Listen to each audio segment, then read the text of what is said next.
We are at go.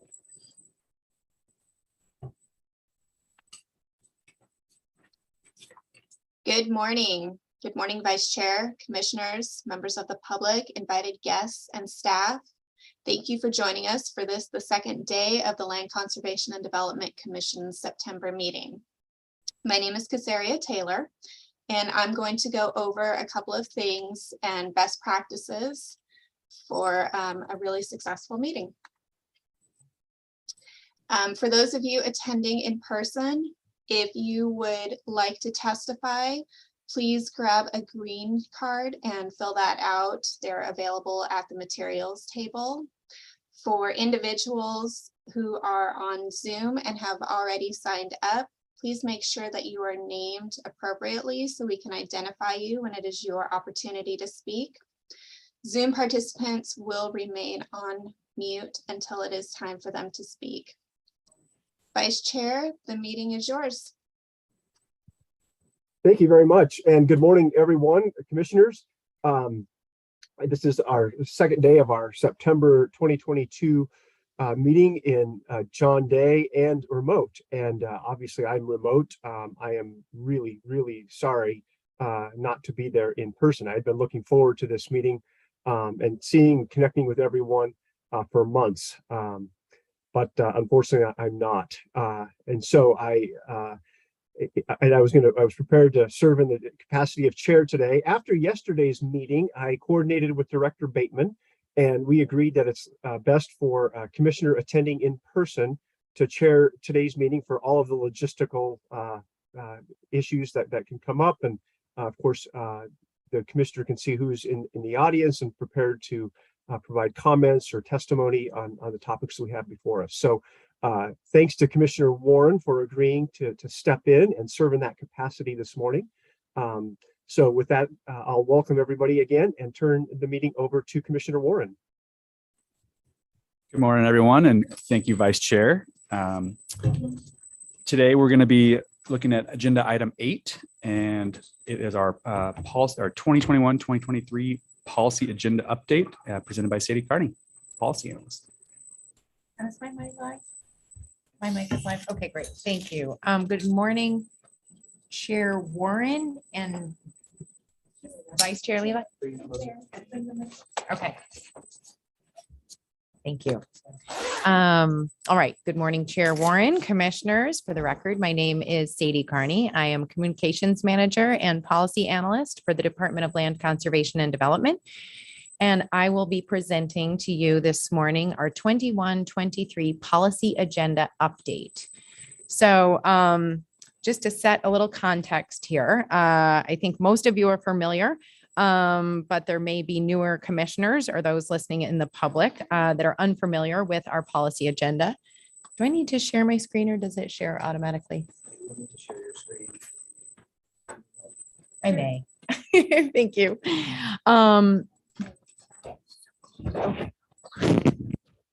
Wow.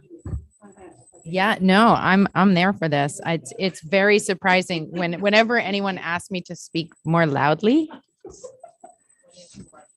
Got it. No. Yeah. Take it right down to jazz radio volume.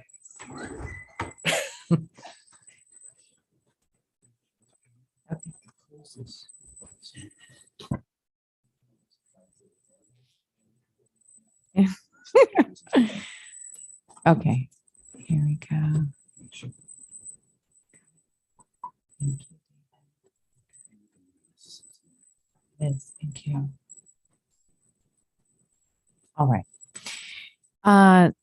So to provide a little bit of context on our policy agenda, we create a policy agenda at the beginning of the biennium. So this is a 21-23 policy agenda. It was created in 2021 after the long legislative session.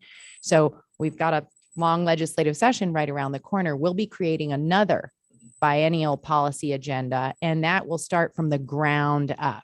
At this point, we're revising our policy agenda, and we're doing that in response to the short legislative session and anything that came to pass within the short legislative session, Also to update our commission and our public on progress that we have made on our biennial policy agenda and anything new that we've added for another reason. So the policy agenda consists of things that the legislature tells us to do, agency response to governor's executive orders, agency response to new case law or emergency situations. And a good example of that would be our emergency rulemaking for temporary shelter opportunities after the 2020 wildfires, right? That was not on our policy agenda. It never got added to our policy agenda. We just did it. So it's also not meant to be a comprehensive document, but really kind of a roadmap, a menu, a playbook for what lies ahead. It helps us with scheduling our work as it relates to your meetings, so that we can effectively accomplish what we are hoping to accomplish. And so for that reason, and you'll see this more at the biennial policy agenda development, we can't add as much as we might like to. And we'll hear that in public comment, especially. We'll have interest groups, advocacy groups, members of the public coming to us and saying, gosh, we really would like you to do something about X, Y, or Z.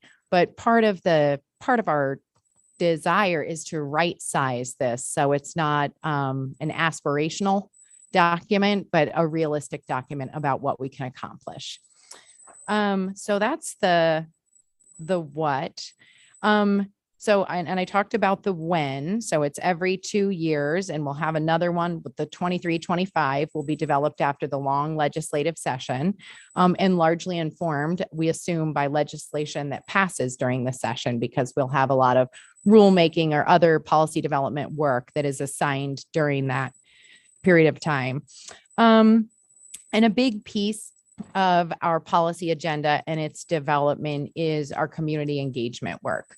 And so we have your internal advisory committees, the local officials advisory committee, the citizen involvement advisory committee that we engage with. We also do a tribal consultation on both the biennial sort of ground up version and on the update. And then we reach out through our Gov Delivery. We have a group we call Interested Parties. I think they're actually called Interested Parties in Rural. But that would be AOC, LOC, advocacy groups, other people that are routinely engaged in our work and interested in the outcomes. We reach out to them. We give them the opportunity to provide feedback on this. We will come back to commission in November, share that feedback with you, make staff recommendations on any changes to our policy agenda or additions that we would recommend based on that feedback. And then we would look for commission's approval. And your approval is not required. And indeed, the policy agenda is not required, but it does give us a way to meet all of those things that I outlined prior to this. And I think it is a good guidance document, both for us internally and for the public in terms of what we're doing, where we're heading, and when we're doing it. So now I'm going to move on to, no, I'm not. David, can you help me advance just one slide? And from there, I'm sure I have it. The left mouse button. It is unresponsive. Oh, take it back. Now it's responsive. So here's the timeline that I just reviewed with you, September, November. It'll be a longer timeline when we look at our biennial policy development because there will be development through our internal work, our staff development that you'll see on here. But this is a pretty tidy timeline. We do have a public comment period that'll open next Monday. I create a more user-friendly document than the staff report that I'm sure you're looking at right now. And we use that to invite people to provide comment to us. And as I said, we'll come back to you with that in November and hopefully get your approval on our policy agenda update. So now I'll move into our different policy items, starting with climate and environment. A lot of these you're very familiar with. Starting at the bottom, you heard a lot about our wildfire omnibus legislation just yesterday. And then in the middle, we have the work that our colleague Christine Shirley is advancing, our climate change adaptation vulnerability assessment and our DLCD climate action plan. The vulnerability assessment precedes the climate action plan and is in response to the climate change adaptation framework that was developed with 24 agencies and I think completed in 2021. And then finally at the top, you've all had hours and hours of education and input on our climate friendly and equitable communities rulemaking. We are now in the implementation phase and we'll be coming back to commission to check in kind of as promised so that we can see how the progress is going and think about any modifications that might need to be made in the future. Housing, again, you heard quite a bit about housing yesterday, the fantastic work of Sean Edging and others on the housing team. And in fact, you can check the top one off the list. Study of infrastructure to support middle housing in master plan communities is rules that we passed into law yesterday. Updated resources for housing production strategies. If you've momentarily forgotten what this is, it's a small update. This is an annual rulemaking. You'll see this come back again and again. It's an updated list of resources for local governments that we adopt into rule as a form of guidance. And then finally, the 2 regional housing needs analysis budget notes. That's the work that Sean is doing right now, and we'll see this work ongoing.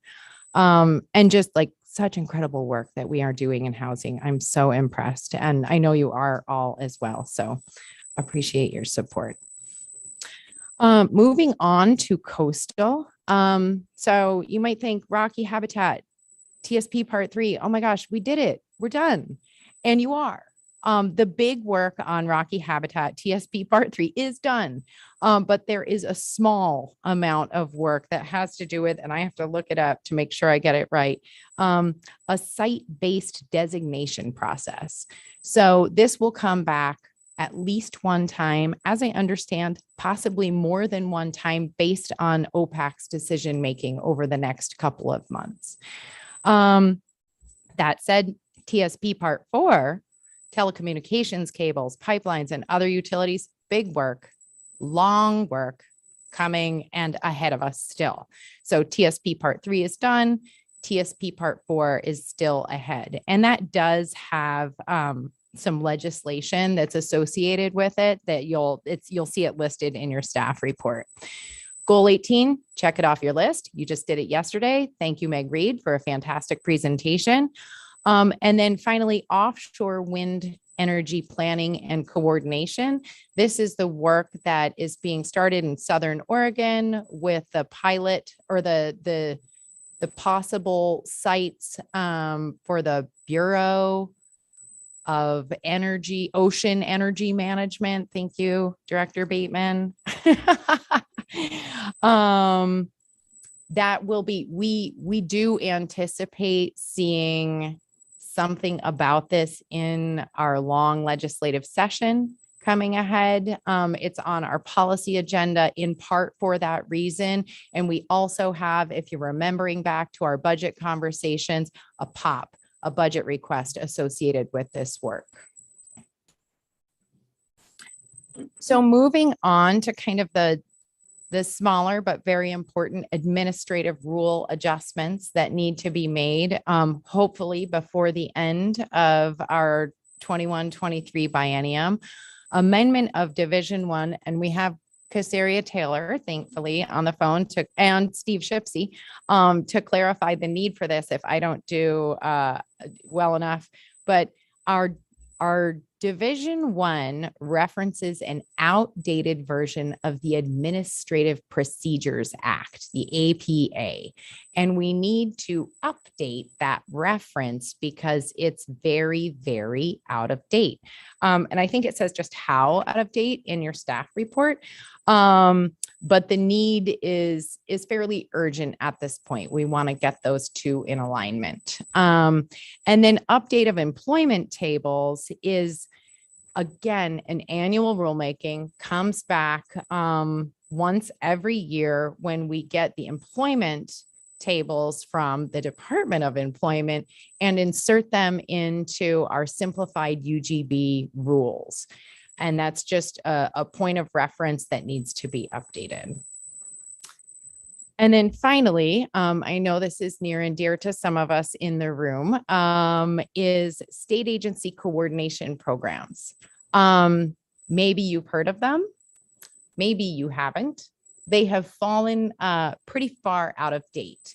So there are several agencies, most of them natural resources agencies, that are required by law to create a state agency coordination program with the department. And this is, so a good example and a pretty obvious example would be the Department of Forestry, right? We have a very clear link through Goal 4, Department of Agriculture, very clear link through Goal 3. And so what the statute requires is that those agencies create a coordination program that says, everything that I do as the Department of Forestry or the Department of Agriculture is in keeping with the land use goal. I'm not going to do anything that violates the goal. The goal is too important to violate. I am coordinated. Our work is coordinated with, what is set forth in these goals. And so those are two kind of obvious examples, but there are many, many examples, and I won't go through them all.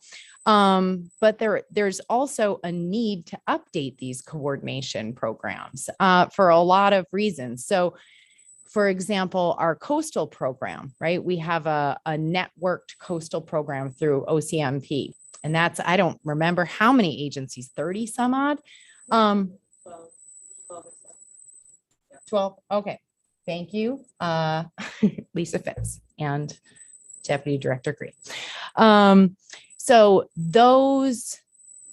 our decisions could be more easily reached in partnership with those partner agencies if our coordination programs were updated. And it could really benefit, I think, some of the places where maybe initially we weren't thinking about really how coordinated our programs needed to be. I think there are places of overlap in our agency work. Goal 1 is an example where we weren't necessarily thinking of that out of the gate when these were drafted. And so the idea behind this policy item is to have a pilot. We can't do them all at once. It would be impossible. It would be an incredible lift for the agency. Even a pilot will be. But our intention is to start the ball rolling and to see what we can accomplish through some updated state agency coordination programs. And I'm actually really excited about this work. So I'll move on. Finally, long-term agency work. Inclusive planning, the Goal 5 rule update for cultural resources. We will be initiating a work group for that later this fall, I believe at your November meeting. This is work with Oregon's federally recognized tribes to help us inventory and make better use of information about cultural resources and cultural assets for those tribes as it relates to land use practices. Goal 1 revisions, this language is a bit outdated, I apologize, to improve public engagement. It's not a goal revision. It's if anything, it is likely to be rules under Goal 1, but we do have our budget request POP 201 related to this, equitable community engagement. And a lot of that work is focused internally on our DEI efforts and to help stand up an advisory board that can serve to provide a more inclusive lens on our policy impacts as it relates to different communities around the state. And maybe rulemaking under Goal 1, but again, we'll see if that is funded. It doesn't mean it's still not part of our long-term work and efforts. Strategic planning, I have been involved in this work and I'm also very excited about it.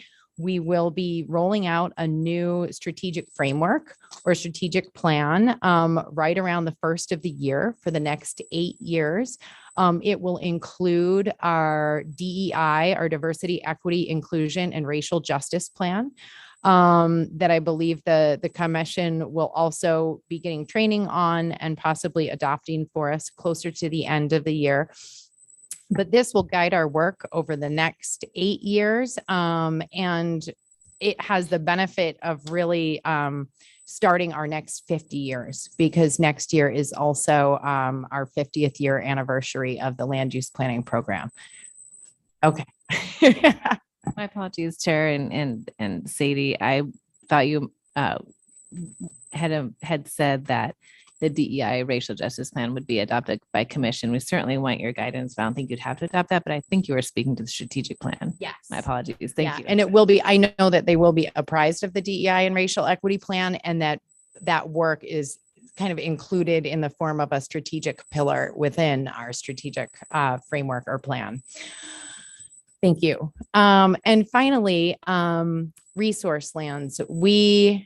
You can read about it in your staff report. Our farm and forest specialists could speak with intelligence all day long about these issues, but there are several places within our Goal 3 rules, so this is farmland protection, where they're just over the course of years, there has been language adopted that doesn't agree. There have been inconsistencies in the rule, and it makes local application of the rules challenging.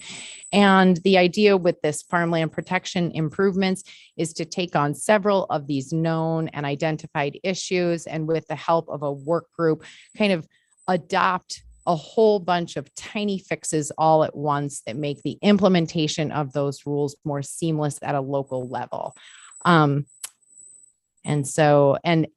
will we get to it before the end of the biennium? Likely not. We may start it before the end of the biennium, but again, this is longer term work for the agency. So finally, these slides, I apologize. One day, maybe I'll make them elegant and easy to read. This is your timeline. We are coming up on the end of 2022. We're over here. You can kind of see the row of stars and dots on the end of September. That's our meeting today, right? And then you can see, oh, November, we don't have that many stars or dots. Maybe it'll be a quick meeting. I haven't seen that come to pass, but there's not a lot of stars there. But we're looking ahead. So this is kind of laying out the timeline and workflow over the next 2 years. And I will apologize for the next slide because I believe the commission intends to move to a quarterly format. And this slide, we haven't figured out where and how the work will fall within that kind of schedule. And so this is, it includes all of the work that will take place, but not at the times that it will take place. And so apologies on kind of a placeholder here, but you can see in the first half of 2023, we've blocked out the 2023 legislative session. And there's also not a lot of arrows that overlap, especially in our rulemaking space. And that's intentional because we try to avoid engaging a rulemaking advisory committee or developing rules during a legislative session for a number of reasons. But a big one is we are very, very engaged in the legislative session and very busy with most members, if not all members of our policy office and indeed our staff responding to the legislative session. And almost all of our stakeholders that would be very interested in being involved in decision-making are as well. And so for that reason, we tend to avoid rulemaking during that time. But you can see that work picks right up After that, we have placeholders for rulemaking from the 2023 session. That would be the legislatively directed work. Placeholders for policy work down in policy projects. That could also be legislatively directed, just not rulemaking, similar to the wildfire work that we're doing right now. And you can see some of our existing policy items persisting, and some of the arrows go off the page. So you'll see those on the 23-25 policy agenda. And that is all I have, and I'm happy to take any questions. Commissioners?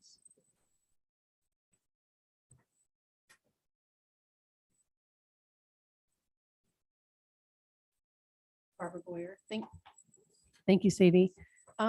So of course, when I see farmland protection being looked at, of course, that piques my interests. What kind of public engagement will you have in that particular process? Well, that is am I still on? That is a really good question. With the longer term work, I think we have, I think the plan is to start with a work group. And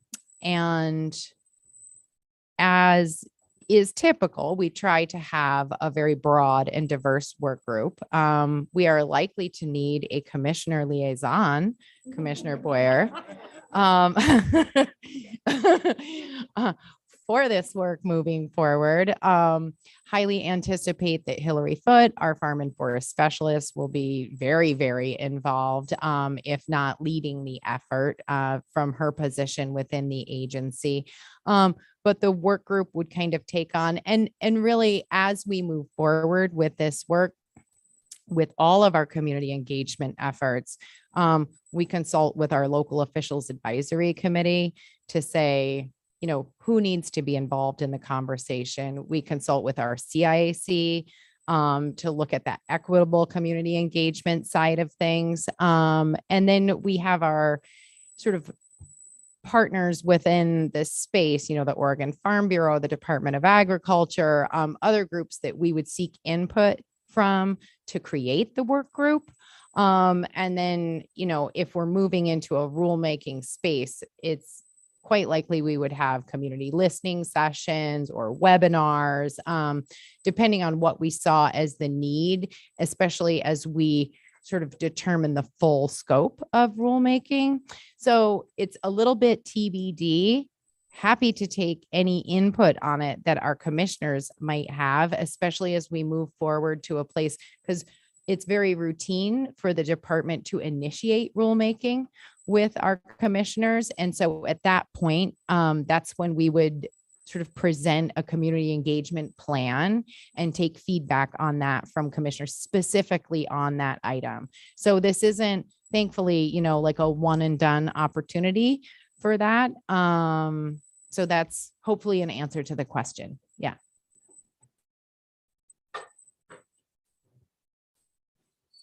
Thanks, Chair Warren.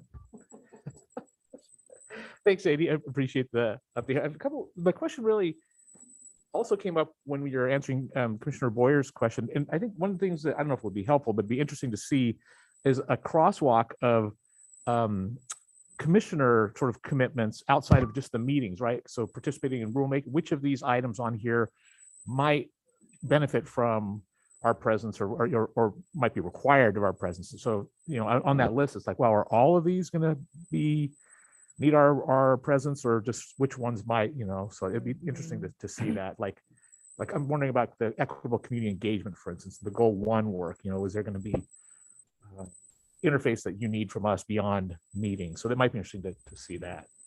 So that's Yeah, no, Chair Warren, Commissioner Lazo, that's a good point. And we do have a matrix of current obligations. And I do have to say thank you to Chair Warren and to Commissioner Sandoval for their work as liaisons to the Citizen Involvement Advisory Committee. So I know that's just one example, but the equitable community engagements work, we kind of have them on the hook a little bit, not to say we couldn't get others on the hook. But we do try to be sensitive to the number of commitments we are trying to sort of encumber our commission members with. But I think that's a good point, and it's part of our internal discussions. But certainly as we move forward with like the larger biennial policy agenda, I think that would be a good time to have that discussion with commissioners about, where your interest is and how it aligns with our different policy items.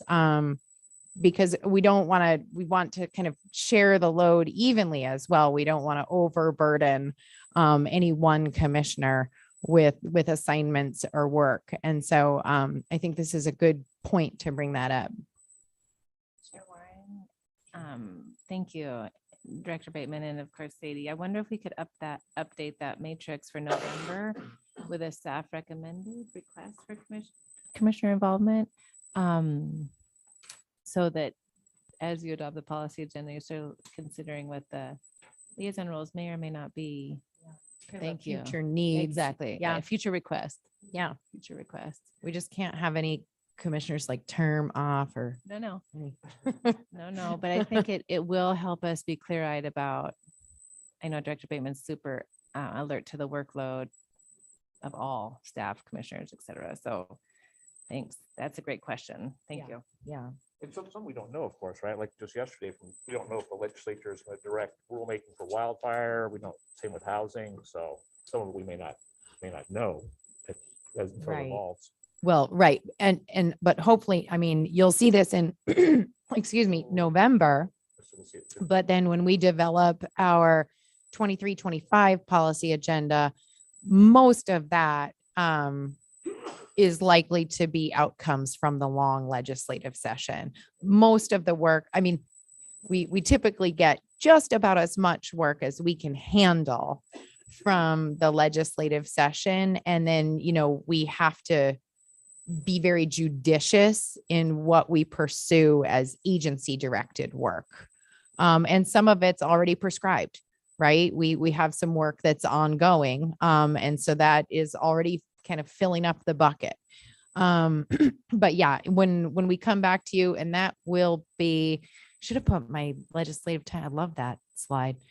After the long legislative session. So if that ends in July, I'm thinking that it would be probably October, if you're on a quarterly meeting schedule, that we would be either presenting for the first time or adopting our 23-25 policy agenda. Another item. Do you want to update on that, Director Bateman? Okay. I don't know if this is the place to bring it in, but since there's brought up this sort of intersection of strategic plan and the DEI work, and then also the intersection with the 50th anniversary, it's one of the things that just came to me as I was listening was this, and being here, frankly, in Grant County, and thinking about some of the history here, I think it would be interesting to include in that work potentially, or think about including in that work, the history of land use planning in Oregon and its intersections with some of the racial equity pieces. We've seen that done in City of Portland. Bureau of Planning and Sustainability has done it. We've seen it in places in California. But just an acknowledgement, when we talk about history of the role that the department and land use planning in the state might have created in or had in how communities have been created. And we know that history exists in a lot of places in Oregon, including places like this. So it'd be interesting to reflect on the department's role and the role of the land use planning system in that. So again, I don't know if this was a place for it, but since all those work kind of came up, I thought I'd go. Director Bateman, and then we'll go to Commissioner Jacobson after. Thank you. Thank you, Chair. And thank you, Commissioner, for those words, because that's about where I was about to go. I just wanted to tie in some of our thoughts around the 50th anniversary, and these are just early thoughts, but much of that was sparked by conversations we've had just in the last couple of days as we walked around town, as we visited the museum. There are a lot of stories that have not been told and a lot of history that's been, I think, hidden from the public eye.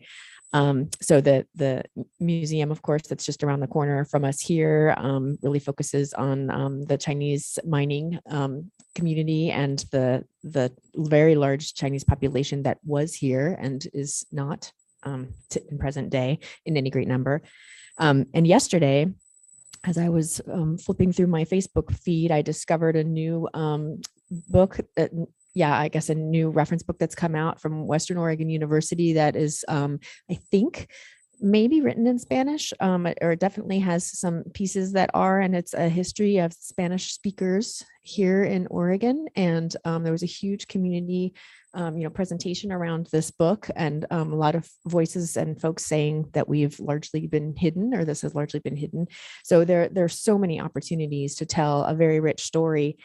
When the land use planning system had its 20th anniversary, that was now quite a while ago, there was a book that came out from PSU that was called Planning the Oregon Way, and it was a 20-year evaluation of the land use planning system. And at the 40th, PSU, in partnership with our department, put together an oral history video library. And so there's been some pretty good efforts at some of these milestones to document what we know, or what we think we know, about how land use planning has evolved in the state.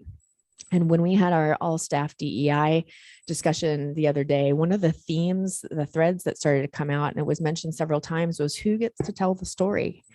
And so I think we have an opportunity here at the 50th to maybe cast a wider net and gather some of those stories that have been on the margins.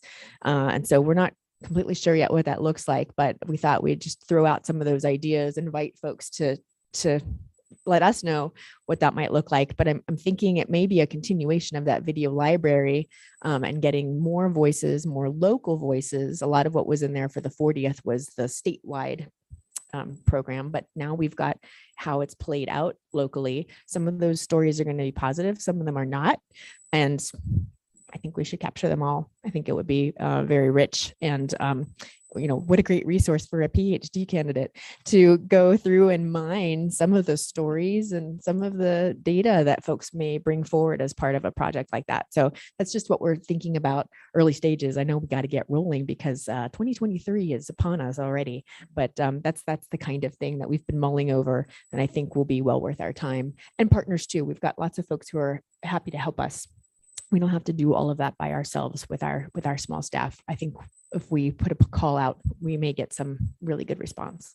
So I just wanted to throw that out there. Yes. Chair Warren, Director Bateman, Commissioner Lazo, great comment. And thank you for the response. Yeah, super exciting work ahead, and important work ahead too. I think as we move into the next 50 years, especially. And I believe we have some hands up on the screen. Commissioner Jacobson.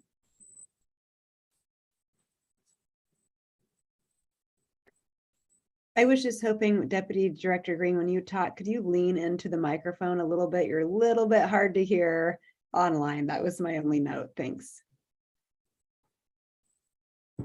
Chair Warren, Go ahead. Vice Chair Lilac, Commissioner Jacobson. Yes, I hope that's better. Much better. Thank you. Sorry about that. I'm gonna eat this thing before I'm done. Thank you. Apologies. Vice Chair. Thank you. My question is, I know there's it's either completed or it's ongoing, the Housing Capacity Work Group. Is that committee ongoing? And I just didn't, or does that fit into the policy agenda now, or is that a report to the legislature? It's just such an important topic to address housing production. If you could just provide either a snapshot or just help me understand where that is in the policy agenda, that would be great. Thank you. Chair Warren, Vice Chair Lilac, I see my colleague Palmer Mason has come off mute. And so this seems like a good opportunity to pass the ball. Yeah, Chair Warren, Commissioner Lilac, for the record, Palmer Mason, Senior Policy Advisor at DLCD. Yeah, thanks, Sadie. Commissioner or Vice Chair Lilac, that work is ongoing. That particular work group was developed out of a budget note that was passed as a part of the end of session bill in the short session, the 22 session. And the work is to be rolled into the larger ONA report, the legislative report, which is due at the end of this year. So they actually have a meeting, this work group, next week. Maybe it's Tuesday, I believe. So yeah, the work is ongoing there. Thank you. John, thank you. I believe Commissioner Laza has been serving as a liaison to that work group. So I just want to recognize and thank you and invite you to say anything if you'd like. Thank you. Thanks, Chair Warren, Deputy Director. Yeah. I think the work group actually meets on Monday. There is a draft recommendations for that specific piece that's out. I think it's included in the draft recommendations for the ONA. So it's a subset of that work that's being done there. So it's pretty close. I think we heard from Sean yesterday that there's kind of one main point of contention, or from Mari actually, that there's kind of one main point of contention that's to be worked out on Monday before that work moves forward in parallel with the ONA report. So it'll be a subset of that work. And so it's also kind of wrapping up just ahead of the timeline for the full ONA report.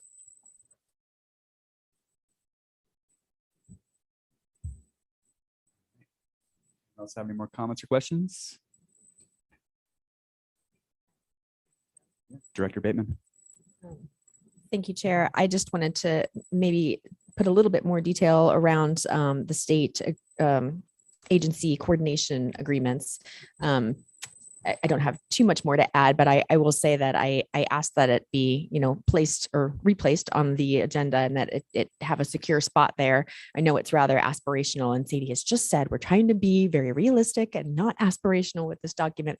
My poor staff, because I keep saying, couldn't we just add that one piece back in there? It's very important. And the reason it's important to me personally is that when I was at Water Resources, that's now 2 agencies ago for me, and we were putting together the state water plan, the integrated water resources strategy. Rob Halliburton from DLCD was part of our interagency group on that. And it became really obvious to us that there's so much more interaction and coordination and work that we could be doing between land and water. I mean, really, that's where the good stuff is.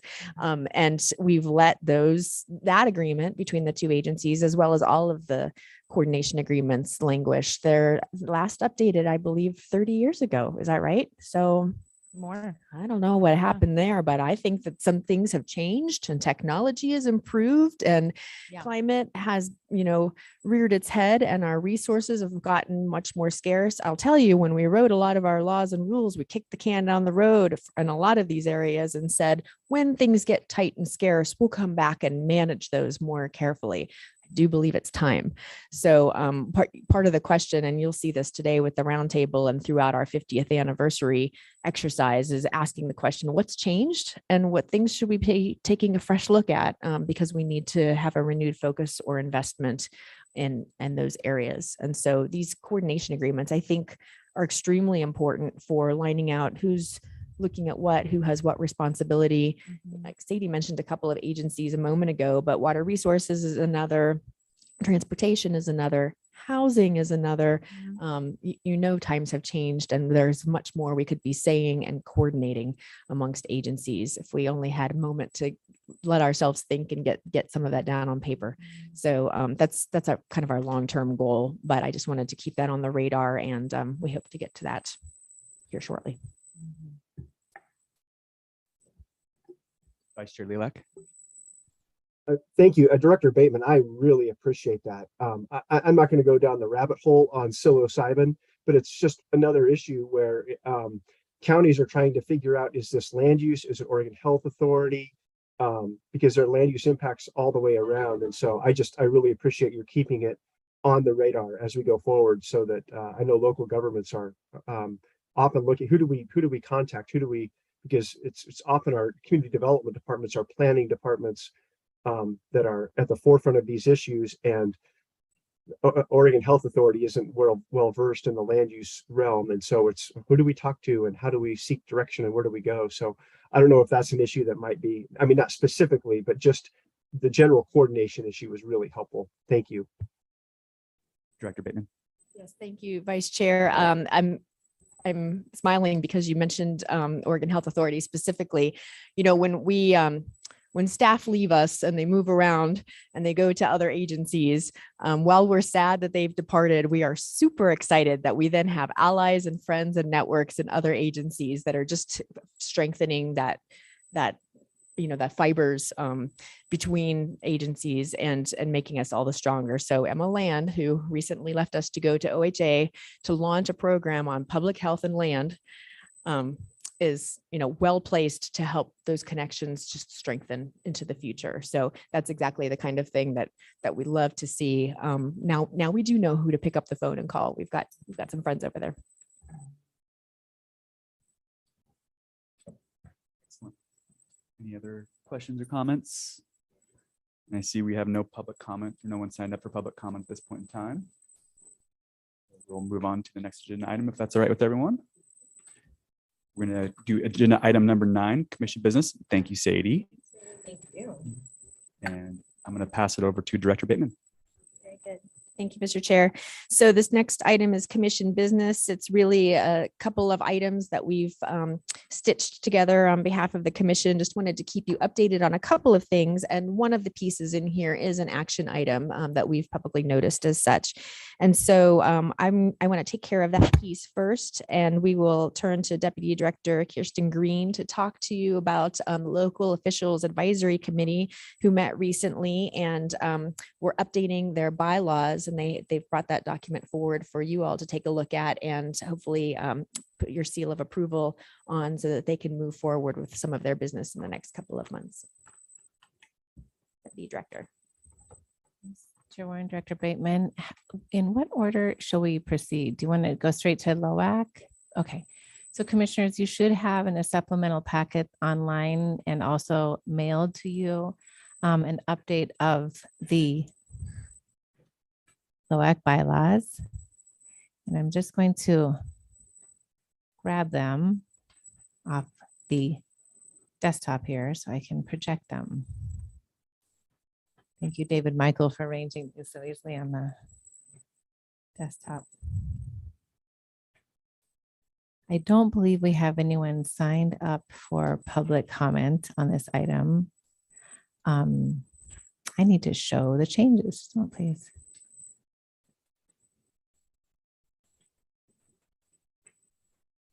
While that document is coming up, I just wanted to note the LOAC, the Local Officials Advisory Committee, of course, was just mentioned as part of our policy agenda. So this is a key piece of how we implement our policies at the department. And then also as part of this agenda item, we'll bring Sadie back. We'll touch upon the latest and greatest updates on our Citizens Involvement Advisory Committee, which was also just mentioned. And the third piece that we'll take care of this morning, and we have Carol Bavette on the line already, is to talk to you a little bit about a recent document that the chair has signed, delegating a number of authorities to me. That's already covered in rule. We've got that broadly covered, but there's a document that actually spells out by name some of the tasks that you have assigned to me. And so we just wanted to walk you through that and let you know what I should be graded on. Thank you, Deputy Director. Thank you, Commissioner Warren, Director Bateman, Vice Chair Lilac. It's good to be with you to present these bylaws. So you have a refreshed Local Officials Advisory Committee, and we're very excited about that. They look forward to meeting with you once a year, as with the Citizens Involvement Advisory Committee. And we're pleased to have 5 acting members who considered and voted to advance these bylaw changes to you. So as with the Citizen Involvement Advisory Committee, Sadie and I directors have found that we really are too small in these committees to actually accurately represent the geographic, socioeconomic, and racial and ethnic diversity of our state. So these bylaws almost kind of most importantly carry that recommendation, which is to expand the membership of LOAC. So you've reviewed them. I'll walk you through them, but we're so happy to have this advisory committee together and with you. I think you actually appointed them in a previous meeting. So one just sort of minor change, but minor in words, 2 words, but really quite significant importance. The existing bylaws had commission and LOAC considering goal amendments, but not rule amendments. So we do much more work in rule, of course, than in goal. So we just made that change. I mentioned the membership here in section 2. This one was sort of fun. They rejected the staff recommendation to go as big as possible and said that at a maximum, the LOAC members wanted 10 members. Otherwise, I believe it was Commissioner Holm from Marion County said he wouldn't participate because why come to a meeting if it was so big? He wasn't really going to be contributing. So we definitely wanted to retain Commissioner Colm Willis from Marion County and capped it at a recommendation of 10 for the staff recommendation, but they even went a little slimmer and recommend 4 right now. So just at 8 total.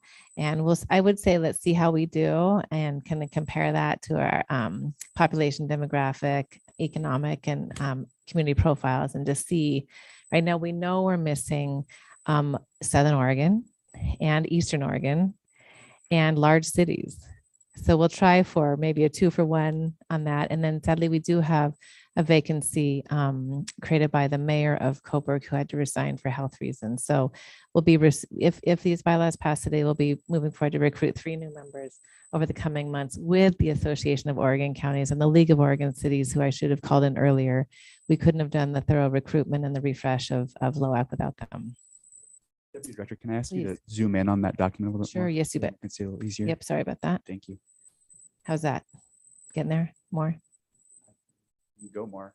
Ah, how about that? Perfect. It's giant for me, but so just let me know if that maybe even there. Okay, look at that. See what you're saying. Okay, there. Whew. Sorry, little much because enthusiastic. Okay, so those are the section 2 with the number of members, and then the section 4 coming up. We actually were silent on the term of LOAC members, so consistent with the Citizen Involvement Advisory Committee and actually the commission itself are recommending 2 4-year terms with the one appointment, 1 term with a renewal possible. Other housekeeping here, we just wanted to free up LOAC to be able to meet as needed.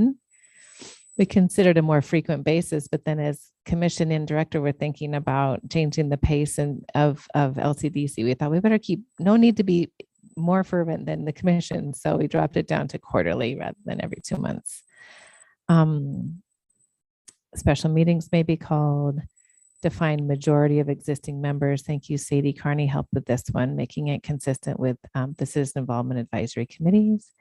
They'll generally follow Robert's rules at the chair's discretion. And Commissioner Jacobson, my apologies, Commissioner Jacobson is the advisor, your advisory liaison to LOAC. So Commissioner Jacobson, I might just invite you to remark after I finish with the staff presentation here. So on section 5, this would be familiar to commission from your other areas of service, but generally operating by consensus. Where a vote is needed, a majority of members present will indicate action. And then minority opinions would be summarized for commission, just to represent the full range of perspectives, because we know, as we heard yesterday, and we know already that each community in Oregon is different. And so we want to make sure in perspectives vary greatly among elected officials, of course, and rightly so. So we want to make sure to be able to represent that breadth of consideration, regardless of the prevailing recommendation. I think that is it. Chair Warren, Vice Chair Lilac, and commissioners, if Commissioner Chair Warren, if it's all right, and invite Commissioner Jacobson to say a few words. Of course. Thank you. Thank you, Deputy Director Green. I would just say that I think in general, the LOAC is going very well. I feel like people have been very engaged and we've had good leadership step up. There's definitely been some, themes emerging, and also just, I think, some things that maybe were confusing or that I didn't understand. And so not only do I think that it'll be good feedback for those organizations and jurisdictions to give us feedback, but I think it's going to be helpful for us to think about sort of the general outreach of different things that we're doing and how that group can kind of help us with that. So I think it's been going very well. I'm excited about the people we have on board there, and nothing else to add. Thank you.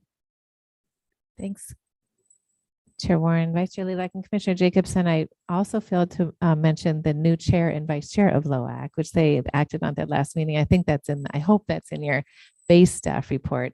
We couldn't include the bylaw package in your staff report because the LOAC hadn't met, but at their last meeting in September, they did affirm a new chair Chair Nancy Wise from Benton County, and Vice Chair Rory Bielostowski from the city of West Lynn. They're very interested in our policy agenda and have talked a lot about the variation in local government interest and size and capacity.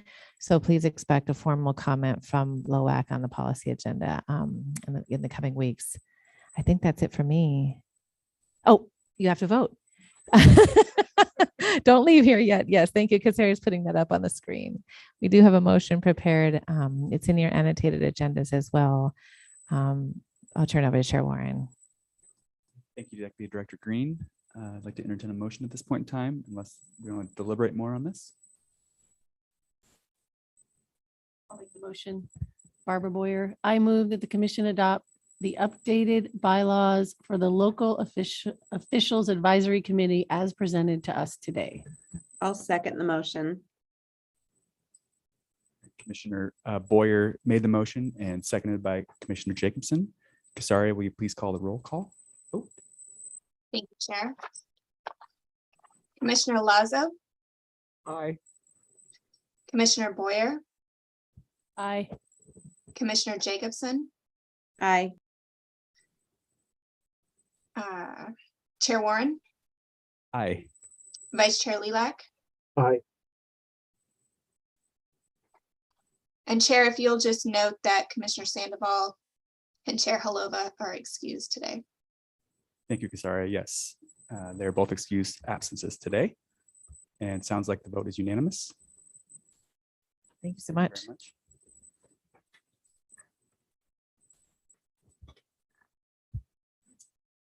Very good. Thank you, Chair. And next up, as part of this agenda item, we will come back to Sadie Carney, who is going to give us some updates on the Citizens Involvement Advisory Committee, also part of your overall policy agenda. Sadie.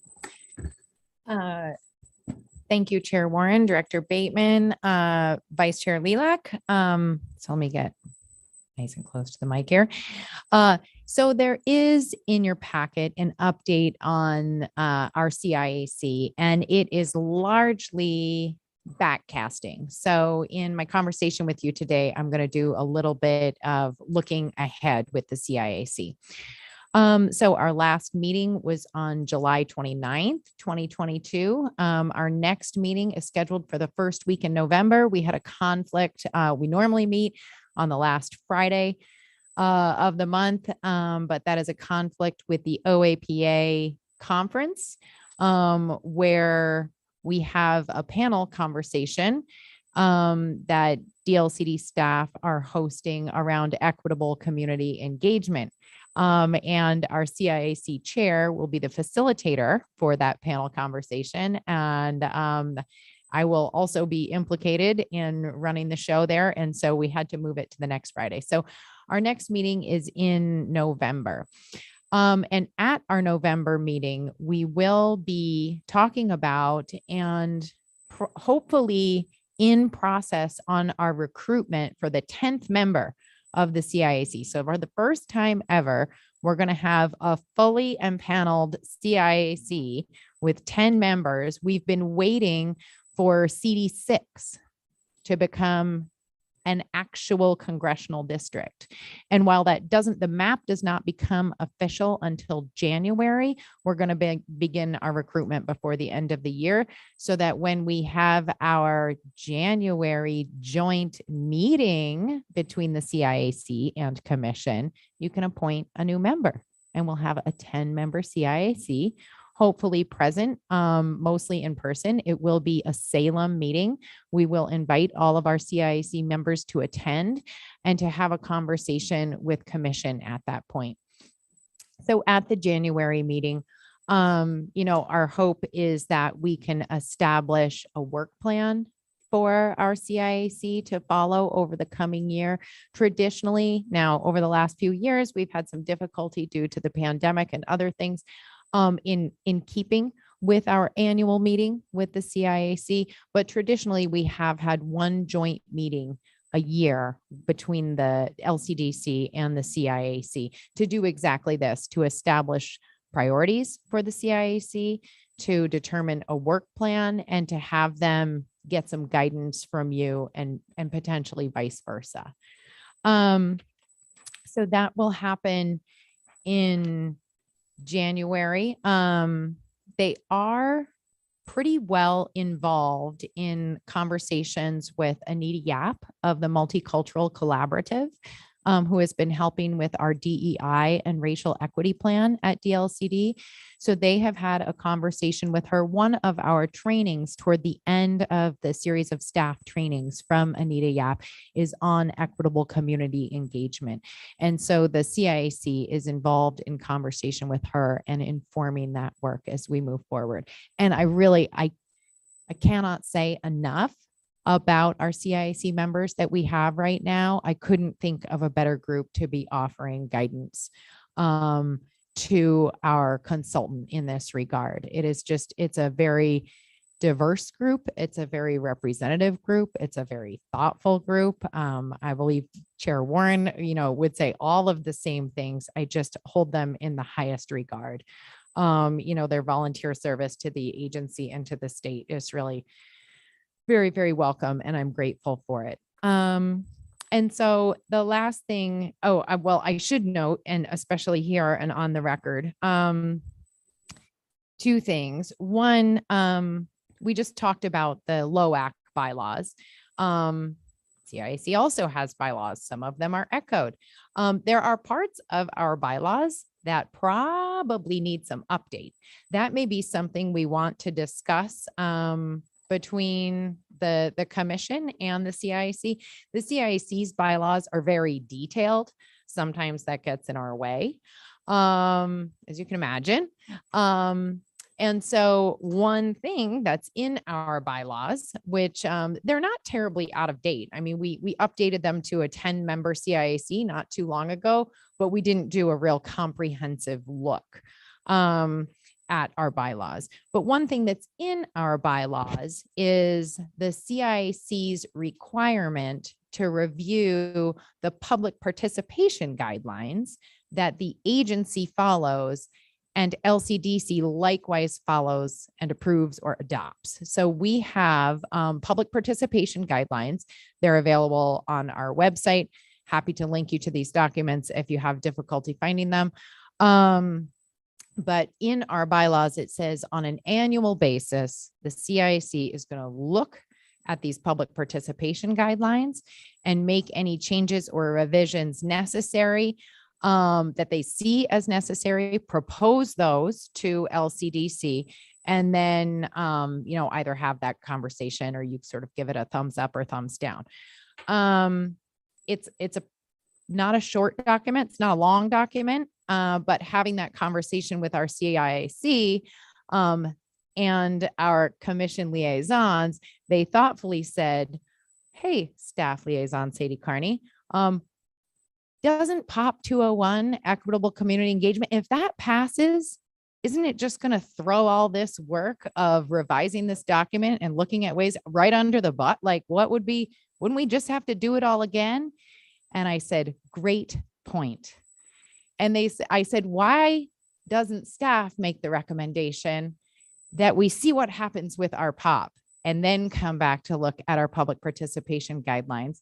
And our commission liaisons and leadership chair and vice chair to the CIAC said, that sounds like a good idea. And so that's what they are recommending. And that's the message that I'm carrying this morning. So we will look at our public participation guidelines, which have served, I think, our agency very well, but will need significant revision, especially if POP 201 is funded. And I think, when we look at the outcomes of our DEI and racial equity plan, we may want to revise some of the language in the existing public participation guidelines as well. So again, work that we're looking down the road at. So now we've got bylaws, we've got public participation guidelines, we've got a recruitment for CD6, we've got work plan development and a joint meeting coming up with you. But the good news, the great news, it's all good news. Two things of good news. One is, first, I will touch on our ACE awards. So ACE stands for Achievement in Community Engagement. One of our work plan items is to make this process of application for local governments easier, to get more people involved, to really celebrate the work of our grants as they are applied at a local government level. We see a huge correlation between communities who have received DLCD grant funding and ACE award recipients, in large part because DLCD grant funding can really help boost the community engagement process and allows local governments to do a better job, with the help of consultants or otherwise. And so that's, I think, a good news story that, we're kind of keeping our eye on and continue to elevate. We did recognize 3 local jurisdictions this past year with an achievement.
For what it's worth, the YouTube appears to be back up. Right, thanks.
We are unmuted.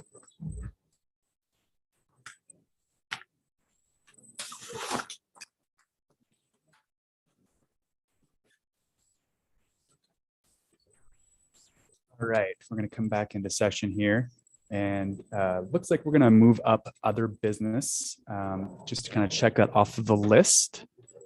Let's see here.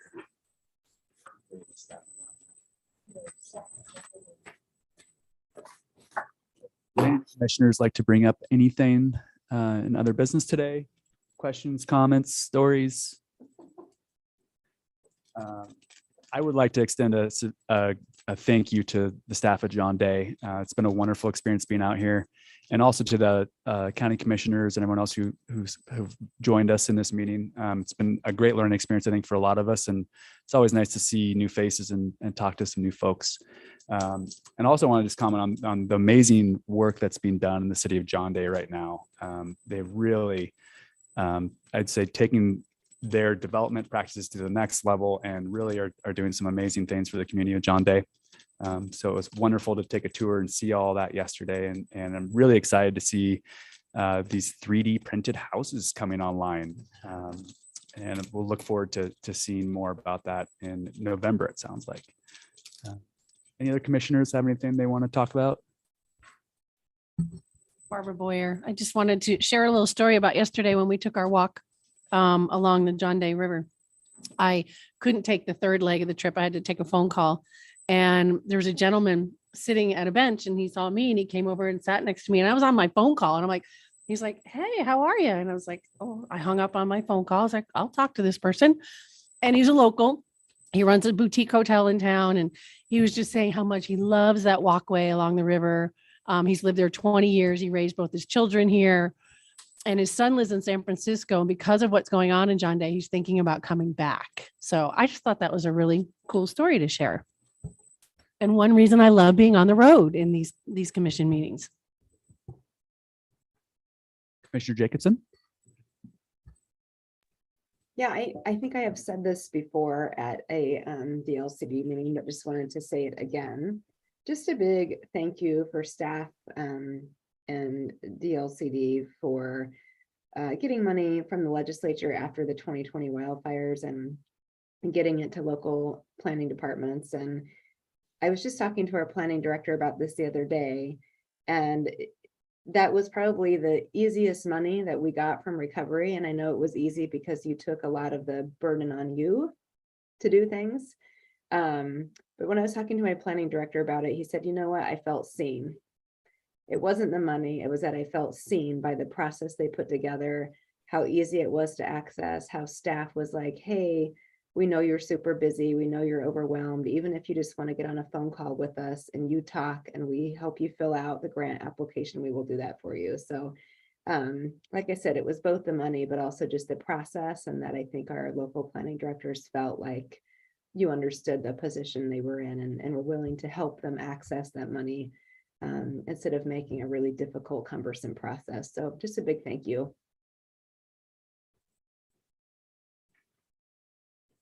Thank you, Commissioner Jacobson. Commissioner Lazo. Thank you, Chair Warren. I also just wanted to echo my thanks for the folks welcoming us here in this community, and also I think highlight that that us coming out here, at this point and kind of being on the road, I don't want it to highlight the fact that we sort of show up only once a year. I think what it really can help promote is this sense that we are thinking about the entire state when we do our work. Even though we do our work predominantly on the other side of the mountain, we are always keeping in mind the needs of the state throughout the entire state. And so I think I would hope that our coming here highlights that, rather than, I think sometimes we can be seen as interlopers that kind of drop in and show up once a year. And but I really hope that it does highlight the commitments that we all have to our partners around the state, and that we are really grateful when we can do that work together, because we know that it's work that does need to be done together. And so we appreciate the hospitality when we do come, and look forward to continuing to work with you all.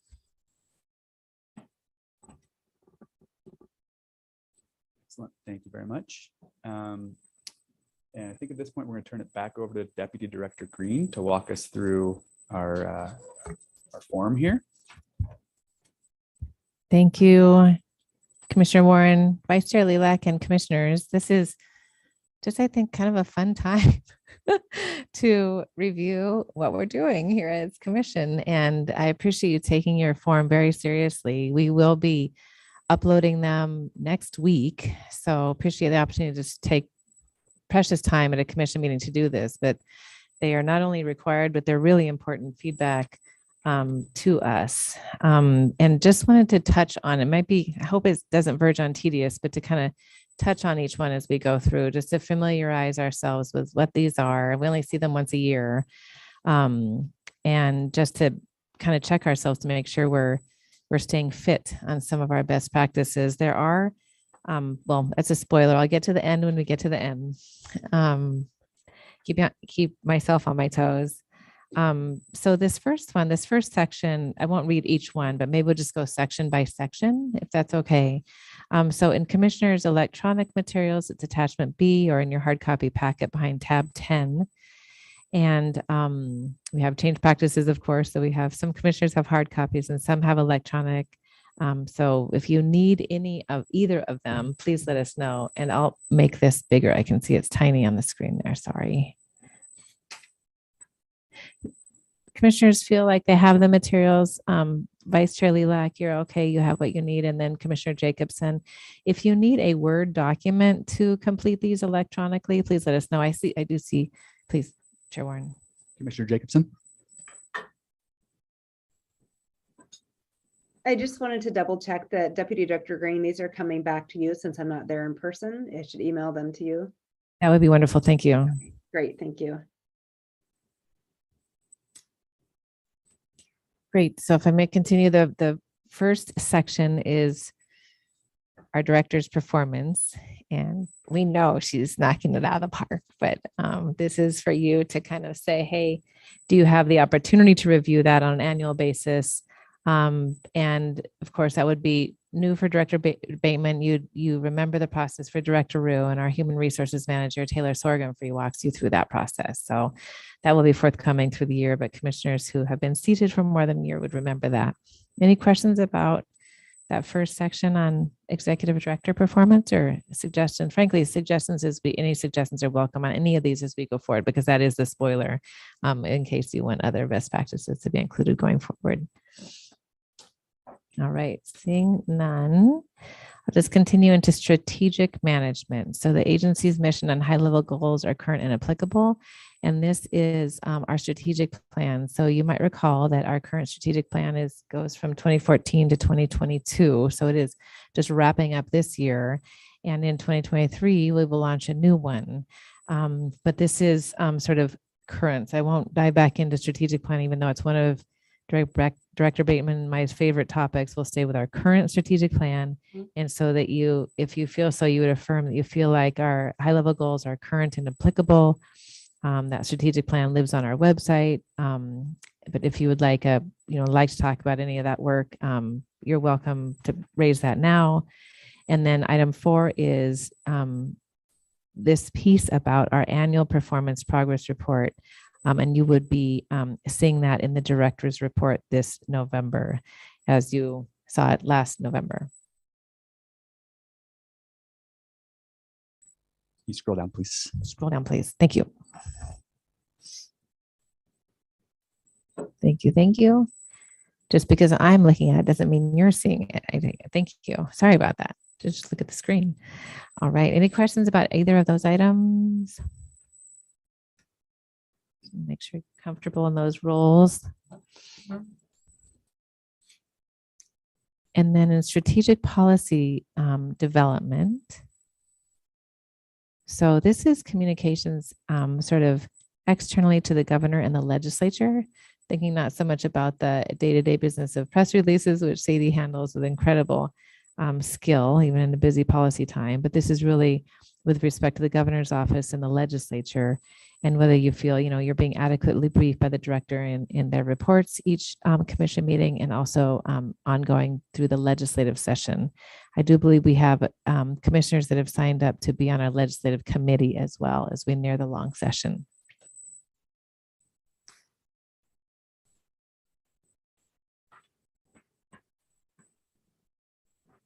Continuing on the next page, that same section, this next item 6 really goes to the policy agenda. So though it says LCDC reviews and approves the department annual rulemaking agenda, please know that that's actually our policy agenda. And you just saw that most robust diagram that Sadie was showing.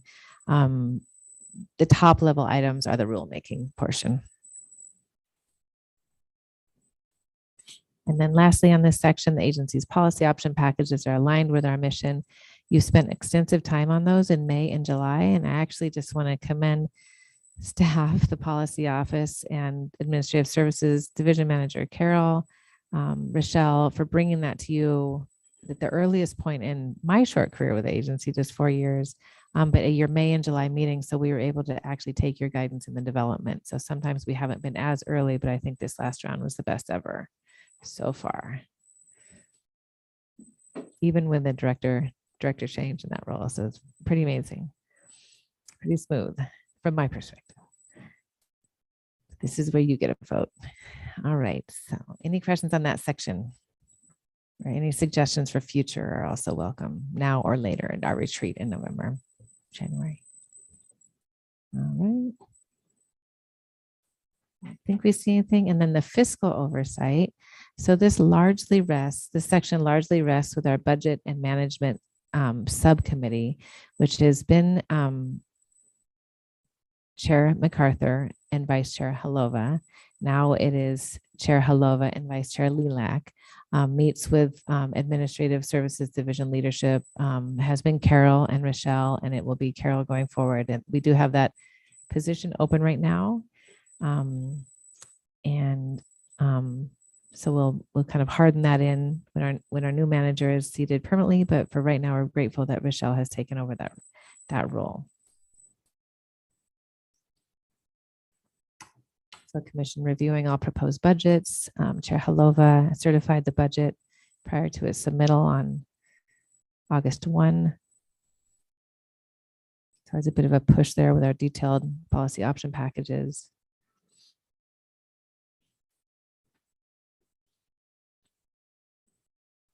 Any questions on the financial oversight?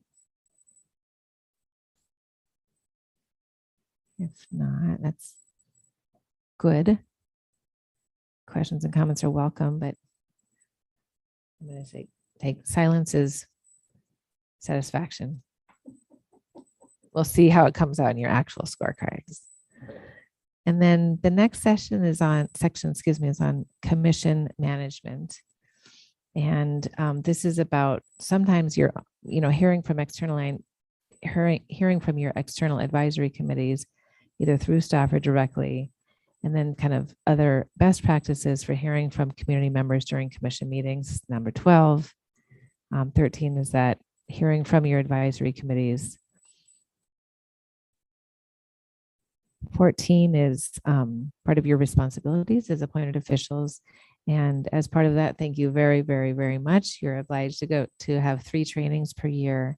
And Taylor's doing that Taylor Sorghum for your human resources manager is doing that inventory right now, and we'll be sending you an email up with links about your required trainings. But I think some of you have had those in security trainings and also preventing sexual harassment, their annual required meetings by the state for folks that hold office such as yours. The elected trainings that the commission has said they're interested in have to do with the diversity, equity, and inclusion activities of the department itself. But these 14 speaks to the mandatory trainings for all appointed officials.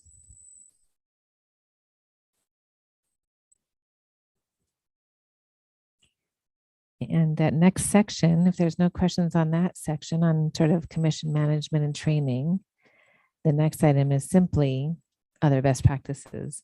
And you're welcome to suggest any or to have a one-on-one conversation with the director, of course, at any point.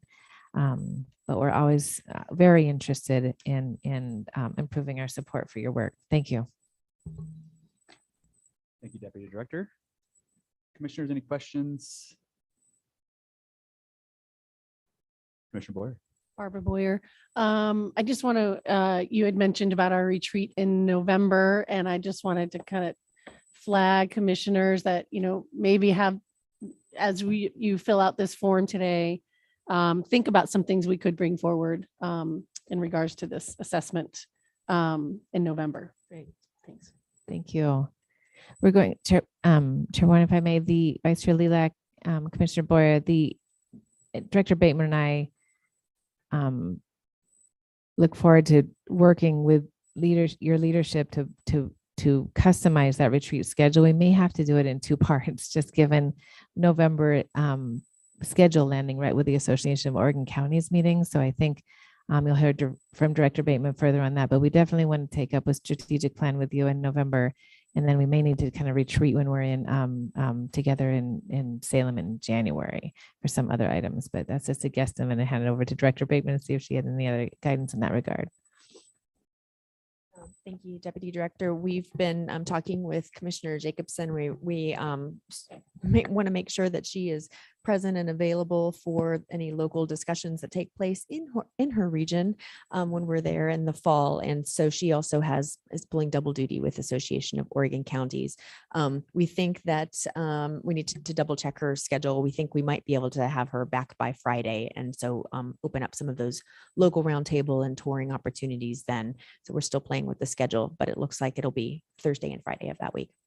Thank you. Thank you.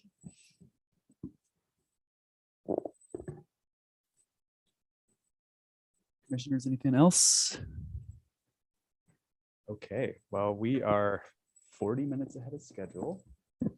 Commissioner Warren. Commissioner Lilac, excuse me, Vice Chair. Thank you.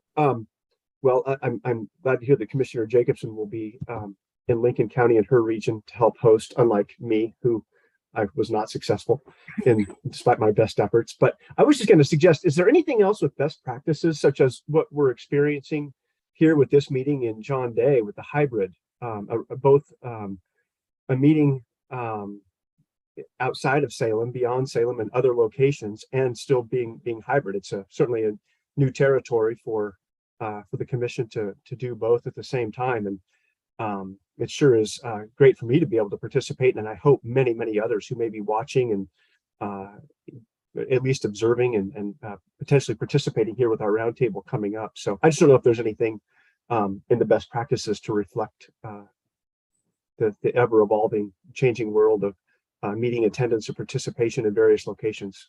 Thank you. Any commissioners want to respond, or staff to Vice Chair? Chair Warren. Deputy Director. Thank you. Could you recap Vice Chair Lilac's recommendation to us? I'm sorry. I might have missed it. Do you want me to do so? Yes, please.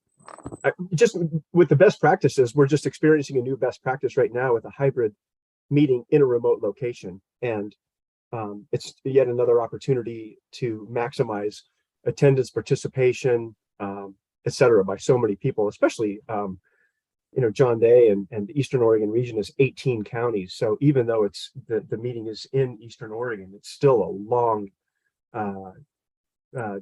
drive, flight, however people get there. So to continue to be able to offer hybrid meetings in remote locations is really a great thing. And I know this is new territory for the agency and for all of us. So I don't know. I just don't know if there's any place in the best practices. Maybe it's already captured, or is it something to consider in the future, not necessarily in this table today? Excellent. Thank you. I think that's wonderful. And I just have to name names with David Michael, John Densmore, Sari Taylor, Ingrid Caudell, and those that are producing the meeting today. We literally would not be here without them. So thank you, Chair Lilac, for Vice Chair Lilac, for just kind of acknowledging this major step forward in our practice. I know former Vice Chair Piermine was passionate about kind of opening up our meetings to residents of the state. And it's just 2 years ago to recall that we folks had to come to Salem and be in the room to participate in the meeting just 2 years ago. So it's a major sea change for us. So I want to thank, obviously folks in the room and folks online who are listening, streaming now on YouTube. We've joined the 21st century. So folks can go back and listen to those very easily as well. So shouts out to staff, but thank you, Vice Chair, for your guidance. And I'd like to work with the director and maybe come back with a recommendation for you at our retreat, how we'd fold that into our best practices in a little more hardened way so that future commissioners will just know that it's kind of business as usual now. Thank you. Thank you, Deputy Director. Any other commissioners? Okay, so at this point, we don't have anyone signed up for public comment, just open public comment on non-agenda items. So I'm just going to make one last call for that. If anyone would like to say anything about non-agenda items, please raise your hand or speak up or whatever you want to do to let us know you want to say something. And hearing none of that, we're going to go ahead and adjourn for lunch, and we will return at 12:15 for our roundtable discussion. And that is going to be located in the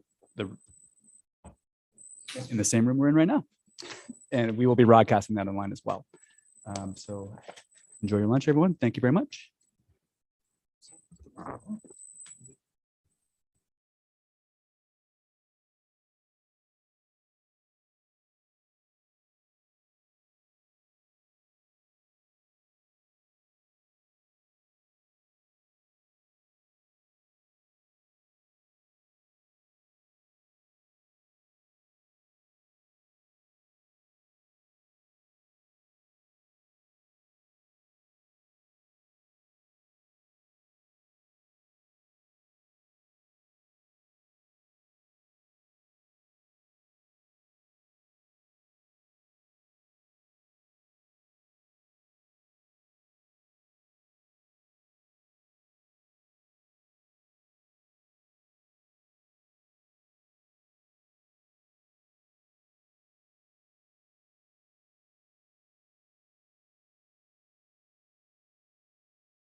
Welcome, everybody. Thanks for joining us. We're going to get started here. It's 12:15. So we're going to start off with a little smaller meeting here. And am I sending it over to Maddie? That's correct. Case? All right, Maddie, take it away, please. Thank you, Chair Warren, Commissioners, Vice Chair Lilac. Thank you for the opportunity to speak before you this afternoon. We have a wonderful crowd here in John Day, and we are so happy that everyone has joined us. I've gotten to meet several folks from Grant County and other places nearby, and I'm very appreciative of the opportunity. Just a quick introduction. My name is Madeline Phillips. Friends and colleagues call me Maddie, and I'm here to be the opener for the Regional Solutions Team presentation. So I'll do a little song and dance before I put the real stars of the show up. The program that I am here to showcase this afternoon is a program called Rural Transportation Equity. And it's a program that John Day will be participating in as one of the pilot communities this year. So I found a very great opportunity to mesh with LCDC and also to meet with local staff. So thank you, local staff, for making time for me this week. Just a quick background, the Rural Transportation Equity Program was part of a funding package provided to DLCD in the last budget cycle to serve communities under 20,000 that are outside of MPO boundaries. And that's the definition of rural in this case. It's meant as a complement to some of the work we're doing in larger cities throughout the state to address transportation challenges and work on the relationship between transportation and land use. The project in John Day very quickly will focus on building on some of the successes that the community has already made around access and to recreation facilities and key destinations, and look at connectivity around the community, particularly for a group of people we're calling transportation disadvantaged. And those folks include folks with limited access to vehicles, folks that are older adults, younger children, folks who don't drive. And we know that that's a supreme challenge in our rural landscape, given how far apart things happen to be.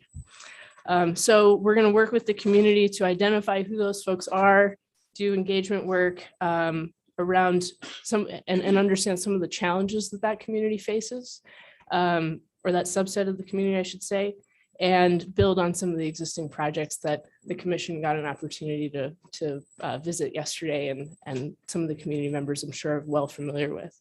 And with an intent that, well, two things. One, that we help communities that are smaller access opportunities, funding opportunities that are coming forward around transportation options. And two, to provide opportunities to hear from those communities and get a better sense of what is changing in the rural landscape in Oregon. We know that there are a lot of dynamic forces at play with people moving out to rural communities from other places. So I look forward to working with the community of John Day this year and 5 other communities throughout the state. And I also look forward to hearing more about some of the things that are happening regionally in your area. So I'll turn it over to Don Hurt, your Eastern Oregon Regional Rep, and I appreciate the opportunity to give a quick overview. Thank you, Maddie. Hello, Chair Warren and Commission. I'm going to start, if I can start it here. Here we go. Perfect. My name, just for the record, is Don Hurt. I am the Eastern Oregon Regional Representative with DLCD. And I'm with my team here, or part of our team here today. And we just kind of want to go over what Regional Solutions is in terms, just an overview. We basically are a way for state agencies to collaborate with other local governments and agencies, both public, private, as well as civic interest, to solve problems and seize opportunities. Regional Solutions focuses on, oops, sorry, it'll pop up there, excuse me. We focus on economic and community development projects across the state of Oregon. Eastern Oregon includes 2 of the regions of the 11 different regions in the area. There are both Regional Solutions teams and Regional Solutions Advisory Committees. The committees are made up from Oregonians appointed by the governor for business, civic, government, foundations, and higher education, and identify priorities to guide the work that we do. The advisory committee identifies regional priorities and helps prioritize projects and funding when needed. And the Eastern Oregon Regional Solutions team includes Business Oregon, DLCD, DQ, ODOT, OC, OHCS, and other agencies as needed.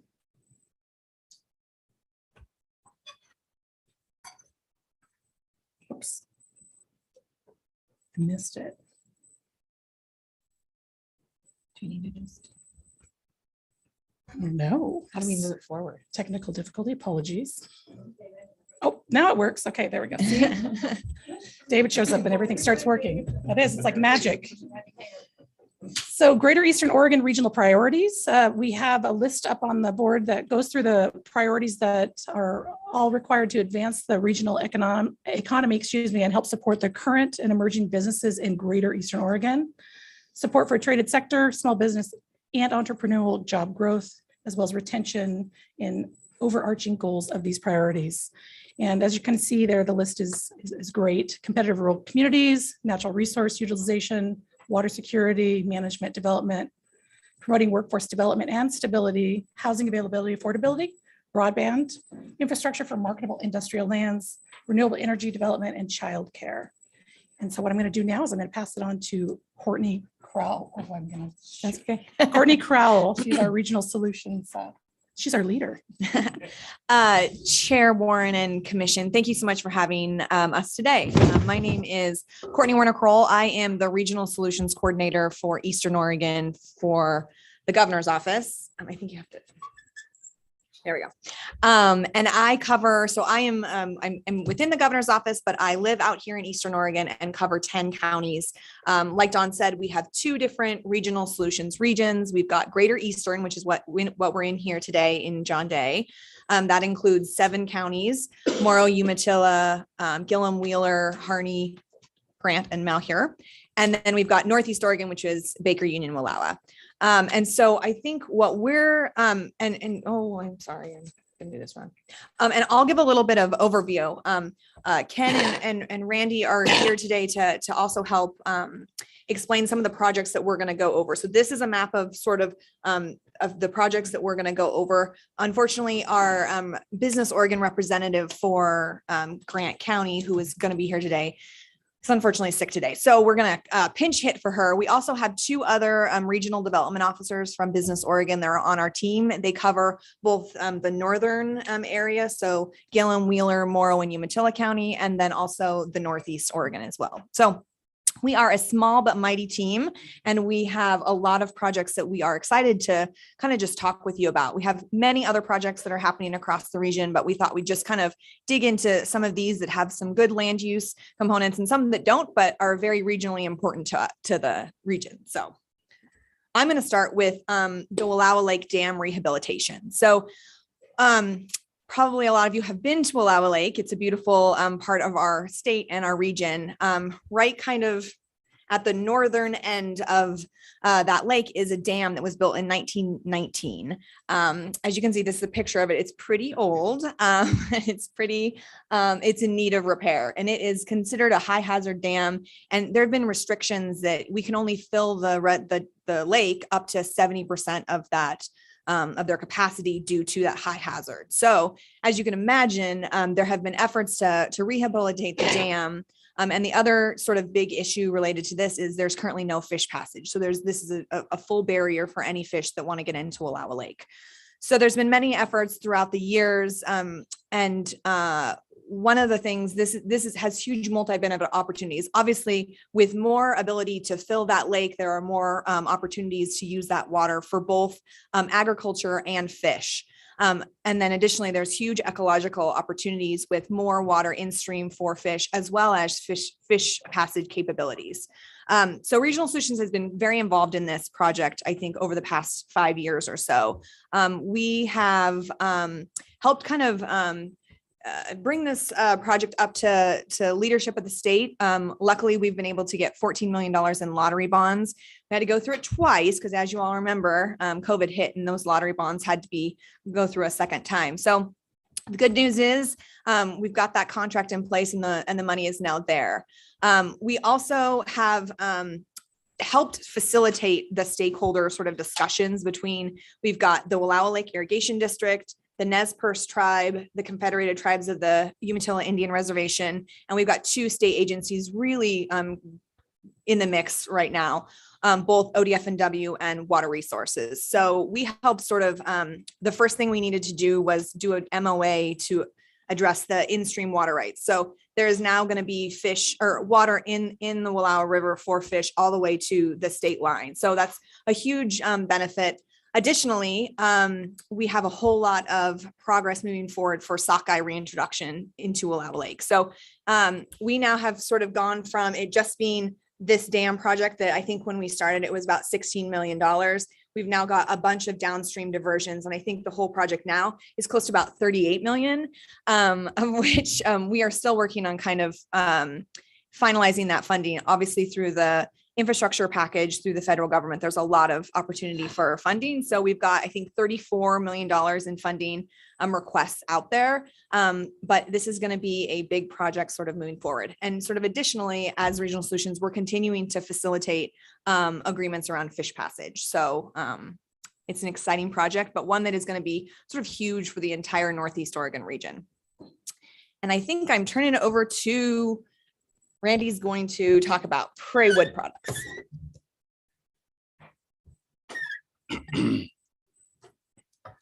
Thank you, Chair Warren, Vice Chair Lelak, and Commissioners. Thank you for entertaining us this morning.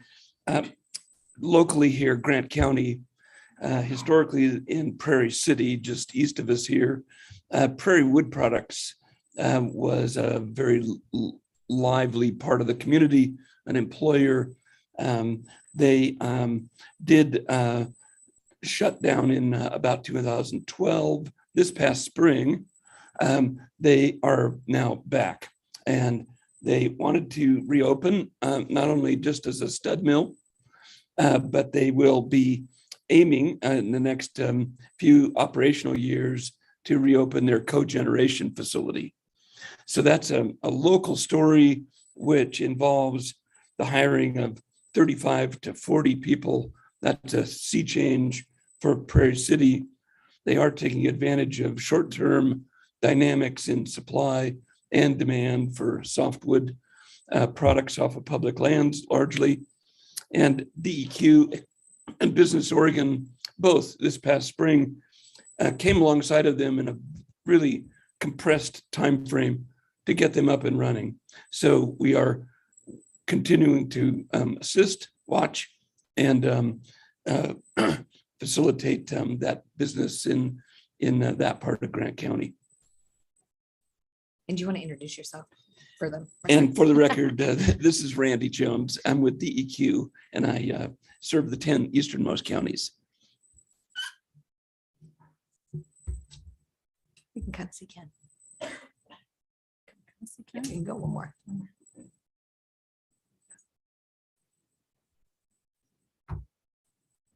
Hi, Chair Warren, Commission. I'm Ken Patterson. I'm the area manager for ODOT in Eastern Oregon, member of the Regional Solutions team, providing that transportation component, for our regional projects. Today, I'd like to talk to you about the Treasure Valley Reload. And I know that Judge Joyce over here will probably do a better job of this. It's a project in his area, but I'm the one in front of the mic right now. So this is a project that is really unique to Eastern Oregon, one that's kind of exciting for Eastern Oregon and the benefits derived from that. There was a lot of complexity with this project. This has been a long-term need for creating some competitive shipping options for the onion producers in the Treasure Valley. So a long-time need had been identified. It actually meets one of our Regional Solutions goals of creating competitive rural economies and getting these products to their East Coast markets more efficiently. It's based loosely on a concept that was based out of Wallula with a fruit express train that ran from Walla Walla, Wallula area to the East Coast. And this is going to be similar to that, where unit type trains will be developed and send large quantities of onions to those markets. This project went through an extensive process of site search and settled on the Nissa area. This project involved multiple state agencies. We had Business Oregon, Oregon Department of Transportation, and DLCD. So significant land use work was needed to make this happen.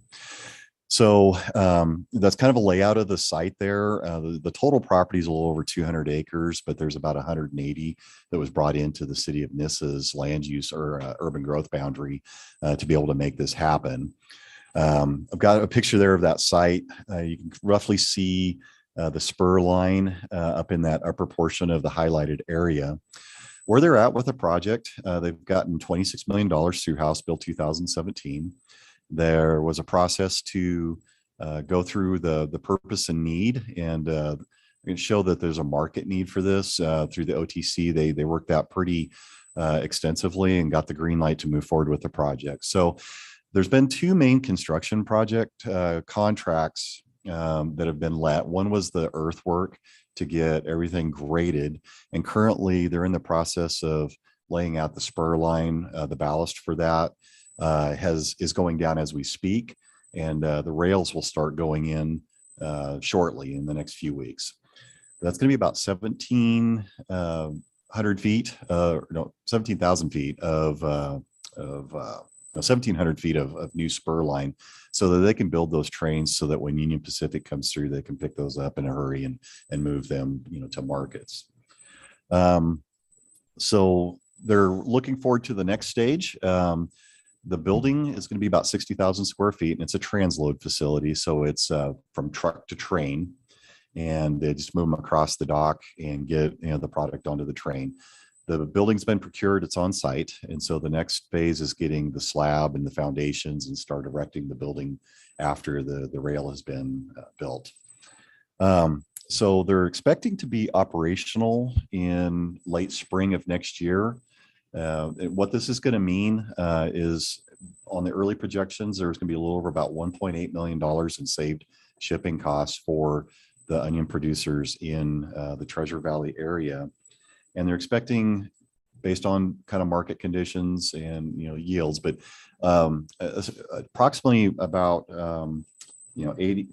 I've got my glasses here. About 54 to 89 rail cars a week is kind of when it's at peak capacity. So the onions are kind of the basic need for the project, but already as this is starting to take shape, they're getting other commodities that are expressing an interest in utilizing this site to be able to ship. So I think what we're going to see here with this project is, the initial onions being shipped and produce and other commodities following after that. Can I get the next slide? Phil Stenbeck, he was our DLCD rep at the Regional Solutions team, and he sent this picture out, and I've never seen anything like this before, but I thought since we're here, this is worth sharing. This is what I'd call coordinated land use planning, and up there on the stage, we've got our joint city and county planning commissions. We've got the county's planning commission and the city's planning commission all there to take up the issue of the urban growth boundary expansion and working that together. So that happened in 2018. So that was all done prior to any of the work here, but I've never seen anything like that. And I thought that would be a good photo to share as we kind of wrap up on this project. So again, they're hoping to be operational by the end of late spring of next year. Like all projects, there's been a little bit of a cost increase due to inflation. And so they've got an ask before the E-board right now to get a little more money to finish up the construction on that to go with the 26 million that came through House Bill 2017. So great project. We're looking forward to seeing it. And thanks for letting me talk about that today.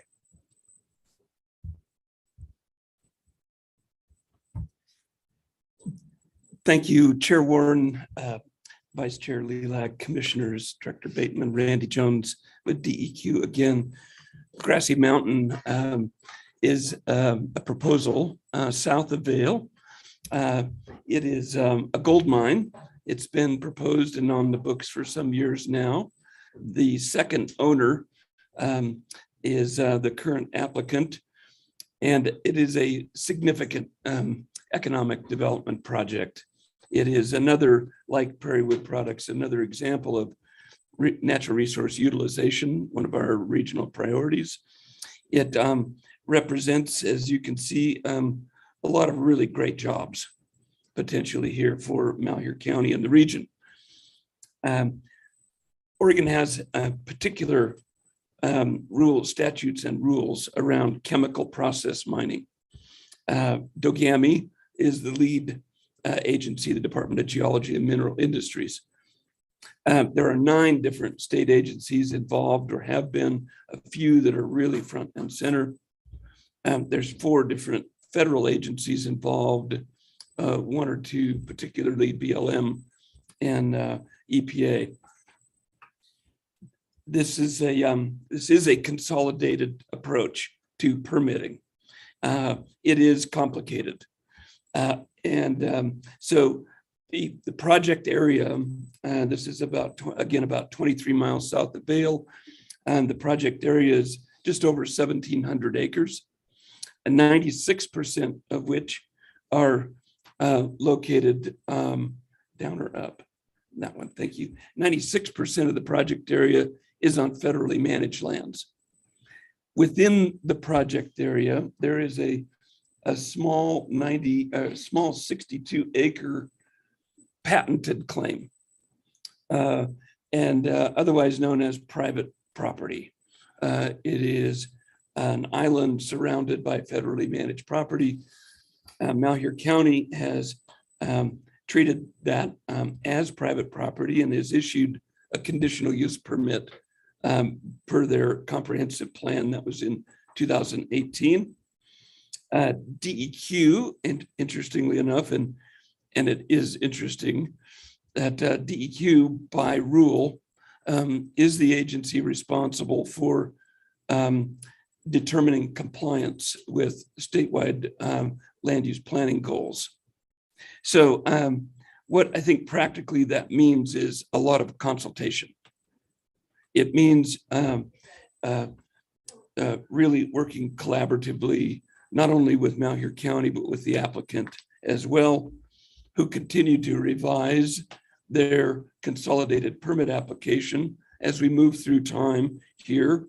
And it is fair to say that we're beginning to see the bottom of the funnel. Things are really solidifying across agencies to understand how to rightfully, appropriately, and properly permit this facility. It's an underground mine with a surface processing facility. It's one of the first of many, we think, of other claims that may be pursued in future. I'll close on the project by highlighting, again, DEQ being front and center on land use, by highlighting that all of the agencies involved have some responsibilities in their permitting authorities to recognize their state agency coordination program requirements. And so we as an agency are helping position everyone to be that, to do that. It's more than just appropriate here as a consolidated approach from the state.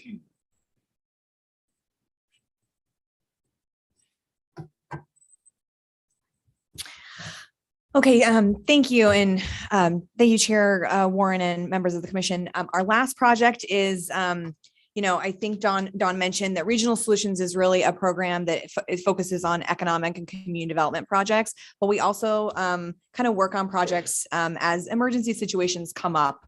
So this is kind of one of those community development type projects, but also sort of emergency situations. So in the Morrow and Umatilla area, there's the lower Umatilla basin. It has been designated as a critical groundwater management area for several decades. You probably have seen a lot of articles in the newspaper recently about this issue, but high levels of nitrate have been found and detected in domestic wells throughout this lower Umatilla groundwater management area, which we dub the LUBGWAMA. So if I talk about that, that's what that is. And the nitrate levels have been there for years, but this summer, actually, Morrow County issued an emergency situation related to high levels of nitrate in the domestic drinking wells. So this doesn't relate to public drinking water systems, but it does to those rural areas in the domestic wells. So what we have done is there's been a whole lot of state agency coordination, but we sort of, as the regional solutions team, we've convened a technical working group that really comprises OHA, DEQ, water resources, ODA, OEM, and then Morrow and Umatilla counties, as well as local stakeholders and community-based organizations, to really help sort of with coordination around education and outreach around this high nitrate issue, to make sure that we're communicating with people to let them know about sort of the safety of their water, testing, and then mitigation efforts, which is really around currently around filtration systems. So we're kind of focused right now on this short and medium term measures. And then we've got this longer term sort of LUBGWAMA action committee that Randy actually is in charge of, that they are looking for at sort of long-term remediation. So this is both a short, medium term, and also long-term sort of solutions we're looking for. Currently, I think we have maybe gotten the green light that the emergency board has approved an OHA request to help install water filtration systems in these homes with high nitrates to help, as well as provide more resources for education and outreach and testing. And we're also, they're looking at both long-term funding through the long session, as well as kind of future coordination with those communities. But one of the issues that I thought would be good about kind of bringing it to LCDC today was, this is going to be, I think, down the road, there's definitely going to be some land use, some needs, because we've got domestic well owners sort of on the edges of our communities. And how do we start those conversations and really make sure we're coordinating to see if we can bring them in or create community drinking water systems or whatnot, because we know sort of education, outreach, and testing is great, but we also have to start addressing sort of the long-term solution. So that's kind of one of the projects we wanted to bring forward today. So I think, and I think we have one more slide that just kind of shows the region around, really some of these hotspot areas are around the Hermiston area, Umatilla, Oregon, and Boardman. So if you're kind of thinking up there on the Columbia River. So I think that's really kind of concludes our portion, but I think we would be happy to take any questions that any of you might have about any of these questions or anything else that's happening in Eastern Oregon that we might be able to help answer or ship to our commissioner friends. Thank you all for the great presentation. Commissioners, any questions, concerns? Commissioner Jacobson. Yeah, I have a question. You said during the presentation that besides onions, there was other, potential products being thought about. As long as we're not giving something away and, it's not ready to be released to the public, what are those other things that you're looking at? Yeah, Commissioner Jacobson, I've heard products around hay products, being shipped. I think in the, Treasure Valley area, you're going to have, potatoes and I've heard of potentially some meat products, frozen foods, things of that nature. There's a, large food processing industry in the area with frozen potatoes and onions being, packed for retail that would make sense to be shipped on this too. I haven't been privy to those conversations. These have been kind of more high level ideas of those that have been out there, but the project manager that gave me the updates on the project had indicated that there's other people that are expressing interest in the Treasure Valley site. Thank you. Appreciate that.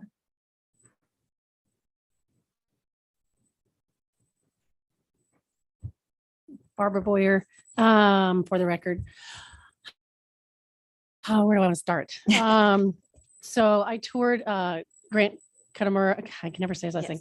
Cuddamore, yeah. Onion processing. That's a fascinating and amazing facility.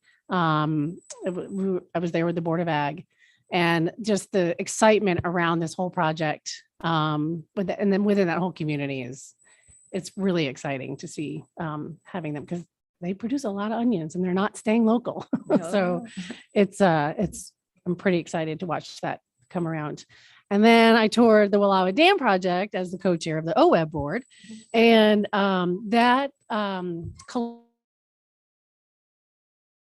collaboration between that panel before us, and they've stuck it out for years. They didn't give up. Impressive.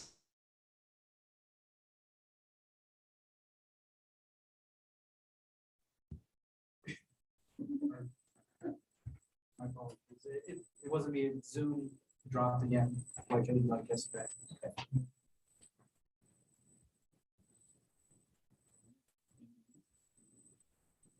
Director Bateman.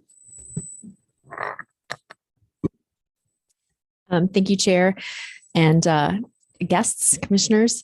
As someone who spent my earlier part of my state service with water resources, I was very excited to hear about some of the progress that's been made on some of these water conversations and the amount of real estate that water took up here today. I was excited to hear about the progress around Wallowa Dam. When I was at Water Resources, I oversaw the dam safety section. So this is very welcome news, and it sounds like the progress is moving forward.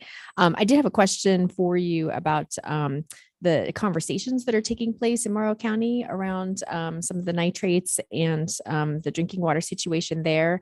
I spent some time early on in my tenure here talking to Commissioner Jim Doherty about very courageous work that he's doing to try to bring this to light and get some progress made. And it struck me that this is a particularly interesting effort that incorporates in a very large way environmental justice and some of our communities of color. And I was just wondering if any of you could comment about how that conversation looks different, or are there any things that we're learning there because of the nature of the audience and the constituents that are involved in this project that maybe we haven't had in the past? Or are there any learnings about how we're doing public engagement or any of our language translation, and how are we connecting with that community today?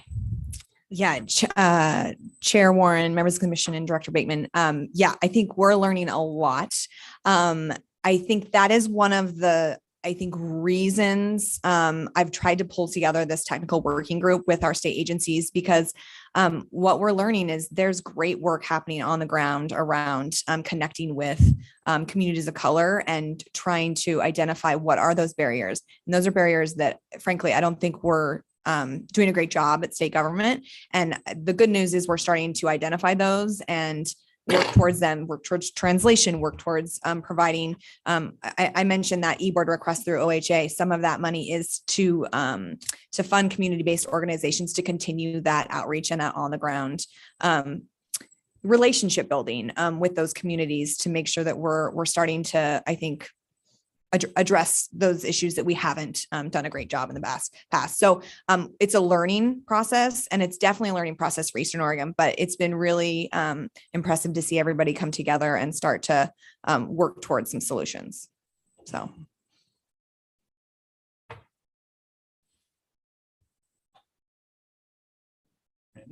You want to say something? Chair Warren, Vice Chair Lilac, and commissioners, thank you. I wanted to tag on, this is Randy Jones for the record. I'm going to tag on to Courtney's comments.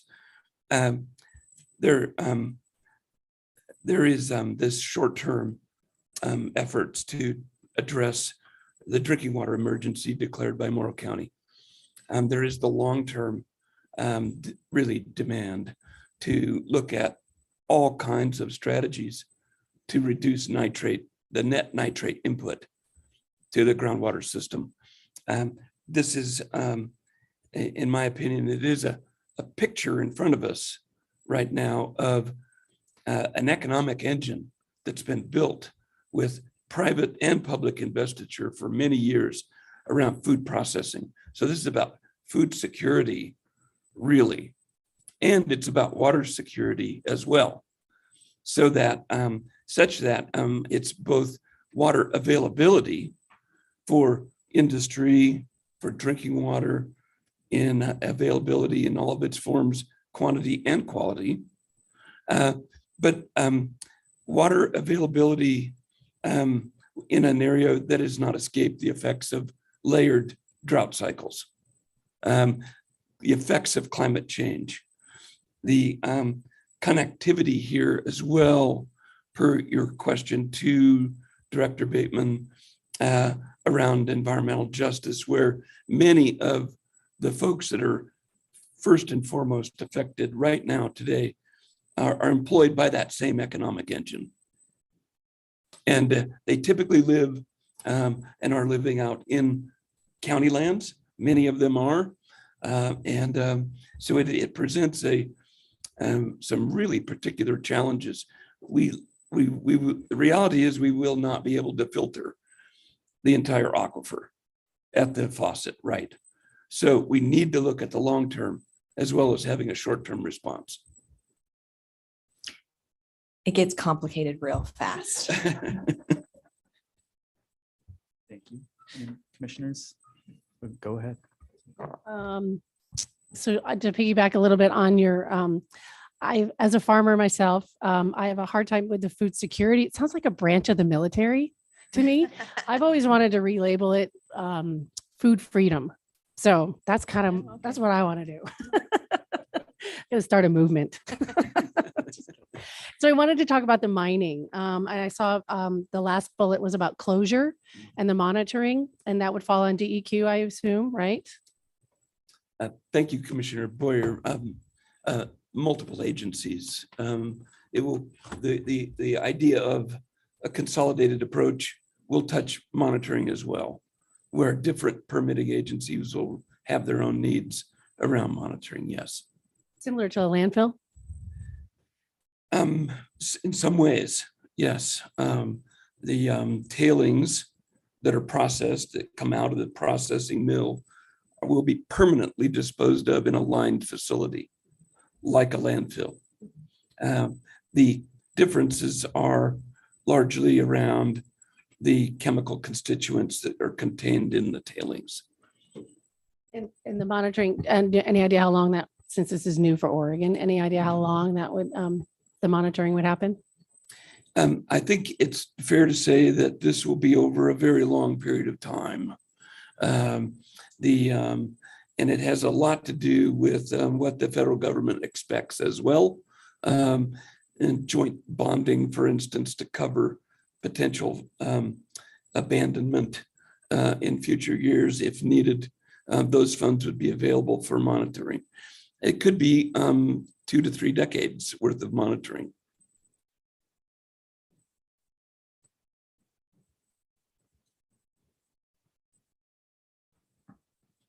In Zoom land, anyone have any questions? Well, thank you all. Enlightening presentations, and we appreciate your time. Thank you. Thank you. And thanks for coming to Eastern Oregon. Yes. Thanks for having us. We're going to take a 5 to 10 minute break to reassemble for our roundtable discussion. We'll be back here at 1 o'clock sharp.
No.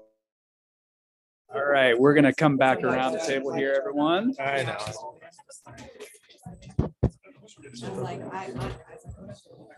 Can everybody hear me all right? Even closer? Okay, I have to eat this thing. Thank you, everyone, for coming. We're going to start off with some introductions on the LCDC Commission side and then pass it off to you all. I'll start. My name is Stuart Warren. I am from Southern Oregon, and it's a pleasure to be out here with you all. And I'll pass it over to Commissioner Boyer. Good afternoon. Thanks everybody for being here. Barbara Boyer, commission member representing the Willamette Valley, and I'm a farmer out of Yamhill County. Good afternoon, everyone. Thank you for having us here. I'm Alan Lazo. I'm a commissioner from the Portland metropolitan area, and I'm currently also the executive director at the Fair Housing Council of Oregon. Vice Chair. Good afternoon. I'm Nick Lelak. I serve as the representative for Eastern Oregon, all 18 counties where I would like to be today, but instead I'm in quarantine in Bend where I live. So, and I also serve as the Deschutes County Administrator. Hi, and I'm Commissioner Jacobson. I'm a county commissioner in Lincoln County, which is located on the Central Oregon coast, and I represent the coast on DLCD.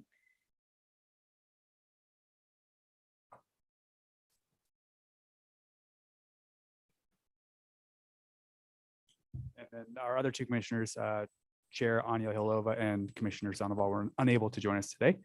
And they wish they could, but other things that called for their attention. Now it'd be great if we could get introductions from you all. And do we want to start right here to our left side? Rose starting from halfway Oregon. I'm the mayor.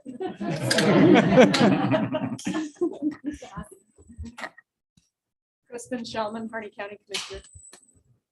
Dan Joyce, Malheur County Judge. Eric Evans, Planning Director with Malheur County. Carl Ketchum, Interim City Administrator, City of John Day. Nick Green, representing City of John Day with Quorum. Holly Kearns, I'm Planning Director for Baker County and Baker City. Tony DeBone, Deschutes County Commissioner. Lisa Phipps, Manager for the Ocean and Coastal Services Division for DLCD. Randy Jones, representing DEQ on the Regional Solutions team. Tori Stinnett, Director of Economic Development for Grant County. Shannon Stringer, Grant County Planning Director. Gordon Howard, Community Services Division Manager with the Department of Land Conservation. Dawn Hurd, I'm the Eastern Oregon Regional Rep. Patty Phillips, Rural Transportation Equity Program, DLCD. John. What's the rest of it? That's it. I'm Community Services Specialist for DLCD, based in Very good. And I'm Brenda Bateman, Director of DLCD. We have another commissioner joining us at the table. Jim Hampshire, Grant County Commissioner. Thank you. And our Deputy Director in the back. Just running around Kirsten Green. Thank you for having us.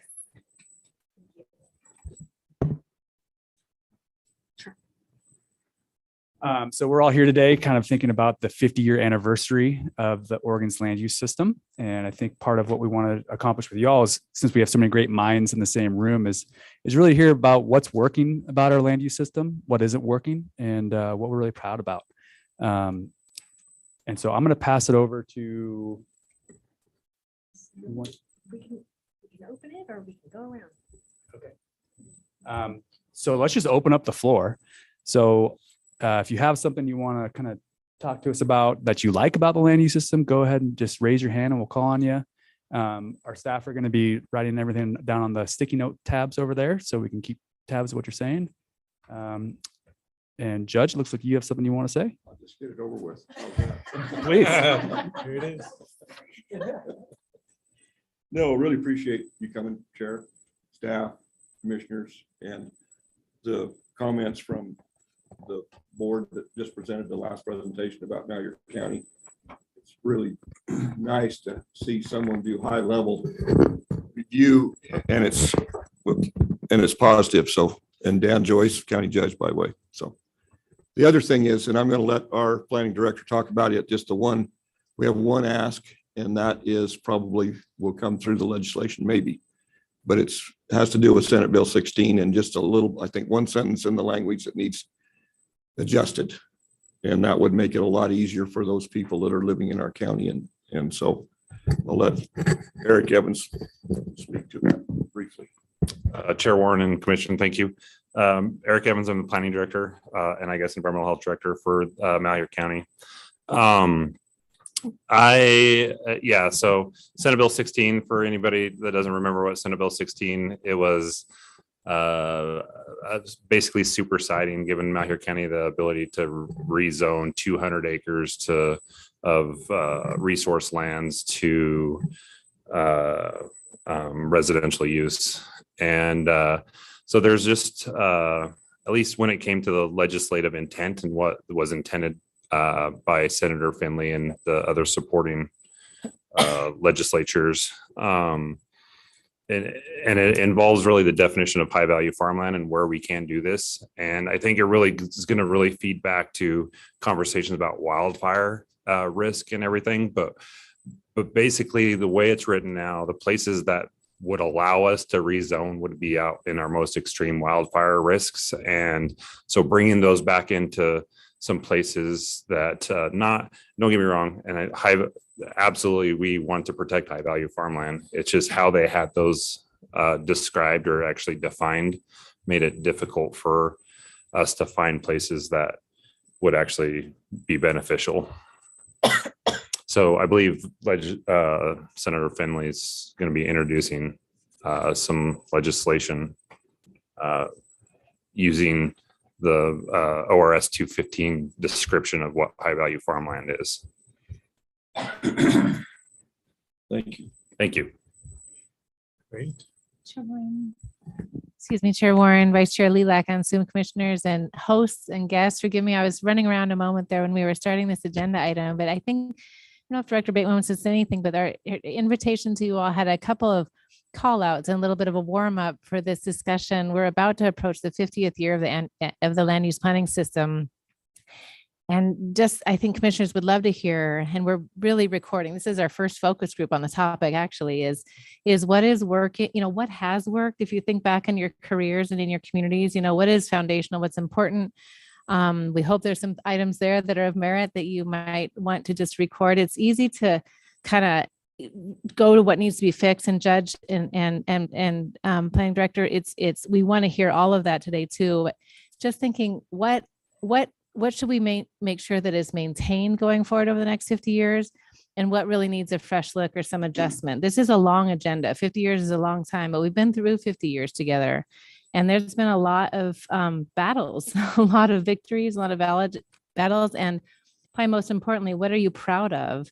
And that's Mr. John Jennings' question to you all is what are you excited about? So forgive me for the interruption, but I just want to kind of zoom back a lens for once. And I think Mr. Nick Green, who's helped put on our entire program with some of our staff, has his hand up and is ready to share. So thank you.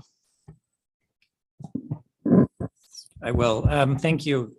The thing that I would say I am the most proud of, and I think it's a combination of a lot of factors, but certainly the land use and development process is a key part of it, is that we've done what I would say is a fantastic job of preserving the unique character of Oregon's small cities and small communities. We have not become what you see in the Intermountain West, which is miles and miles of tract housing, devastated open lands, and you can't tell when you leave one town and arrive in the next. So I would point that out as a success and something that's worth preserving. We want to keep that unique about Oregon. And that's what I love, the character, the charm of these small communities. You drive from place to place. You typically know when you arrive. You get a sense of the fabric of the community and what matters to them. And I think we've done a fantastic job of preserving that heritage that's unique to Oregon.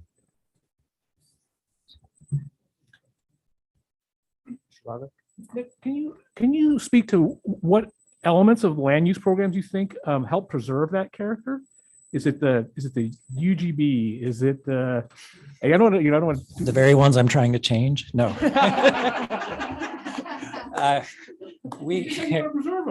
I know it's so hard, right? And I was thinking about it this morning because we've had a wonderful session. I woke up thinking, how does the commission and the DLCD staff wrestle with their sort of twin roles of addressing the needs of people and land? And often they seem to be at odds with each other. And we heard that testimony from our state representative, you know, around the conversation around wildfire. Does the map come first or do the rules come first? And what ends up happening is there's elements that want to say, well, we're just going to stagnate and we're not going to move forward at all. So we have done a great job of preserving that local charm. We have also effectively landlocked a lot of these small cities by having what I would consider overly restrictive centralized planning that doesn't allow for enough local land use determination.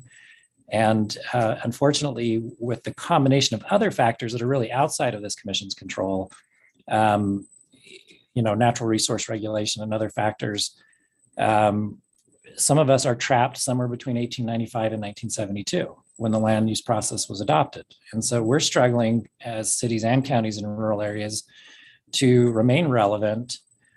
And how do you thread that needle between, well, we could become a recreation and public lands access community, but we also want to still maintain the resource value of our lands, but we're also in the middle of a housing crisis, and our, even in small cities, adequate housing is becoming a challenge for all of us. So I'm not offering solutions as much as pointing out that I'm appreciative of how challenging this is.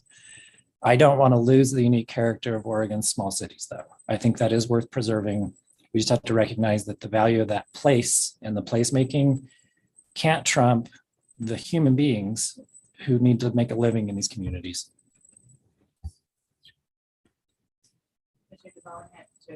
Yes, so Commissioner Tony DeBone, Deschutes County, we can celebrate our land use system in the vision of having these urban growth boundaries. So some of the same track, but said differently. You know, in the city of Bend, you drive north and you leave the city, you drive through the rural and enter Redmond, right? And that's a city of 100,000 going into a city of 35 to 40,000, working its way up. That's a celebration. You know, 20, 30, 40 years ago, people were saying, and this is secondhand information, but from family members, they're going to grow together, and it hasn't. So, I mean, we can really celebrate that. One of the thoughts is, I would like to see, how do we load balance this? And in Deschutes County, think about, you know, Bend, Redmond, Sisters, and Lapine, Sun River, Black Butte Ranch, Eagle Crest, Pronghorn, Tether. I mean, it's interesting, but City of Lapine is incorporated, 7 square miles, a couple hundred houses being built there now, but the development pressure in Bend is still over the top, you know, so how do we balance that? And I don't know, I don't have an answer on that, but we can sure celebrate you know, those distinct areas. And this is exactly that same scenario. We know we're leaving a town, entering the rural, driving through the forest, entering the next town. So that's always exciting. Rural isn't going to be densified according to the system we have, right? If it's 10 acres or 9 acres, that isn't going to be 2 4.5. It's going to stay that. And that's what the population projections show. You know, we've got a path that's still going to go up, but it's not going to be in the rural, it's going to be in the urban areas. So, but there's a lot of pride. I see you know, the word pride is the slide we're putting it on, but that's exactly what we have there.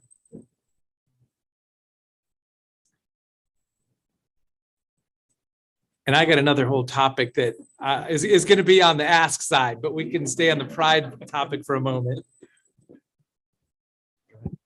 I'm worried that Commissioner Hampshire is too far from any microphone because we know we want to hear you. So, sir, can I invite you to make some remarks before we get too far down the road, being that we're in your county? Thank you again.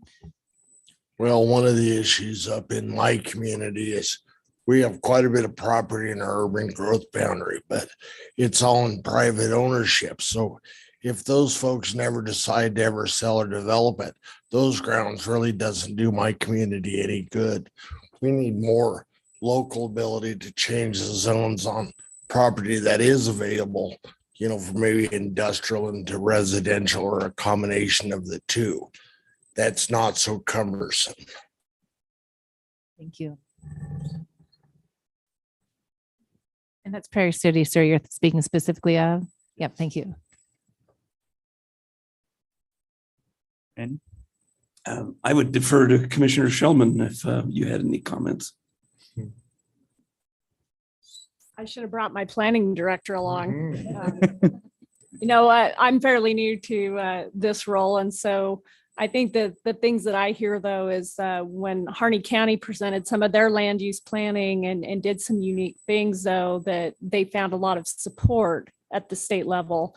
And so I think looking at counties as individuals, sometimes in the state of Oregon, we don't do very good with when we paint with broad brushes. And so I think when it comes to land use planning in counties like Harney County, we need to look at their unique situations. And I appreciate that the commission is allowed for that and allowed for our unique situation. Growth in Harney County is a tough situation when we do have a lot of ag ground and we want to keep it ag ground. When it comes to, and Mr. Green can speak to this, he's working on a project currently in Harney County. We do have urban growth boundaries and it is the appropriate place for building in Harney County, more so than on the corner of every pivot and every acre that you could out in the county, especially when you look at something outside of land use, you look at water issues in Harney County. And so I think we can't ever forget where land use and water issues intersect, especially in counties like mine, because it's not appropriate for more growth out there where we already are experiencing major water issues. It's not sustainable housing out in those regions, but closer to city services where we do have the opportunity to grow, that is the appropriate place for that. And so like I say, I just think that it's great that we're able to look at our unique situations. Every county's different. And I think that we need to make sure to maintain that into the future. Well, one more thing, our planning director is here and she deals with this stuff on a daily basis. Maybe she might have some comments she'd like to share. I was trying desperately to hide in the corner. Drug me to the table. So, one of the things that I've worked in the planning department for over 20 years and just been the planning director for a couple. So I've seen a lot of stuff in the 20 years that I've been here, and predominantly it's people coming from more populated areas to Grant County. And still seeing that certainly during COVID, we had a phenomenal amount of people trying to escape the Willamette Valley, the Central Oregon area, anywhere where they were hemmed in by a lot of people. And so even though they want to come here and they want to get away from people, they don't necessarily have the resources or inclination or ability to acquire and live on large rural properties. But they maybe want a little more than an acre. And so some of that middle-sized, area, not even middle-sized, like 20, 40 acre size areas are like, that's what people want to have. And we don't have very much of that kind of zoning available. And it's hard for people to understand that there's a 40-acre lot out there, but the rules won't allow any easy mechanism for it to be built on. And if there might be a mechanism, but it comes with consequences, and I understand those consequences. So it's tough. We have really large urban growth boundaries with some pretty large properties inside of them that have been sitting empty and untouched for the 20 years I've been here. And so it's, getting services to them, getting access, road access to them, getting water and sewer available, all of that infrastructure stuff is so expensive. And I can't remember who I was talking to when I first got here, but in the 20 years I've been here, so our department does planning and flood management and addressing and building permits. And in the 20 years I've been here, never had this happen before, but we have had a couple of people in the last year who had building permits that were issued, plan reviews done, permits issued, and they came in before they started the project and said, can we get our money back on the permit? We can't move forward with the project. Materials are so high, financing is high, uncertainty with the economy. I mean, so many things have rolled together to make people not able or willing to move forward with construction projects. And so it's just like, okay, and I know there's housing needs, but also people are in a position where they can't, or, you know, I was going to build a 4,000 square foot house and now I maybe can only afford to build a 1,500 square foot house. I've got a couple people right now that have that going on. So it is right now a big struggle with the costs in the economy and the financing for folks to deal with. So, I mean, we're kind of struggling with that right now here. Sharon, you had your first subdivision in how many years? I've been here since 2001 and we processed one in 2005. That was the result of a Measure 37 claim in a rural area up east of Long Creek. So kind of, I mean, for sure it was a subdivision, but really threw all the rules out the window. But the first real subdivision that our department's processed in that time, we just finished about a month ago. So, I mean, I was talking to Can we Matt clap? earlier that How many parcels are? 10 real ones. Yeah. I mean, there's 11 really in it, but only 10 are going to be developable. I was, you know, looking at our transportation system plan and we're almost back up to our population levels from when it was written in 1997. So, you know, there's projections that were in it and we went so far below them that we're almost back up to those population levels. So we're a very different place than most of the state. And so a lot of what's going on in the rest of the state doesn't apply, but like, you know, like Nick has said, we still have housing issues. We have people that can't find housing. There's not rentals available. I have a young adult daughter that's living at my home because it's like, I can't find any place else to live in and be able to afford it. And so that's all very real too.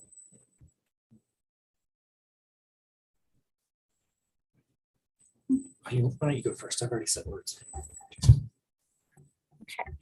John, I'll give you another one for the Pride list. So Holly Kearns, Baker County. I was appreciating recently how frequently Oregon communities are fairly easy to travel through, whether on foot or by car.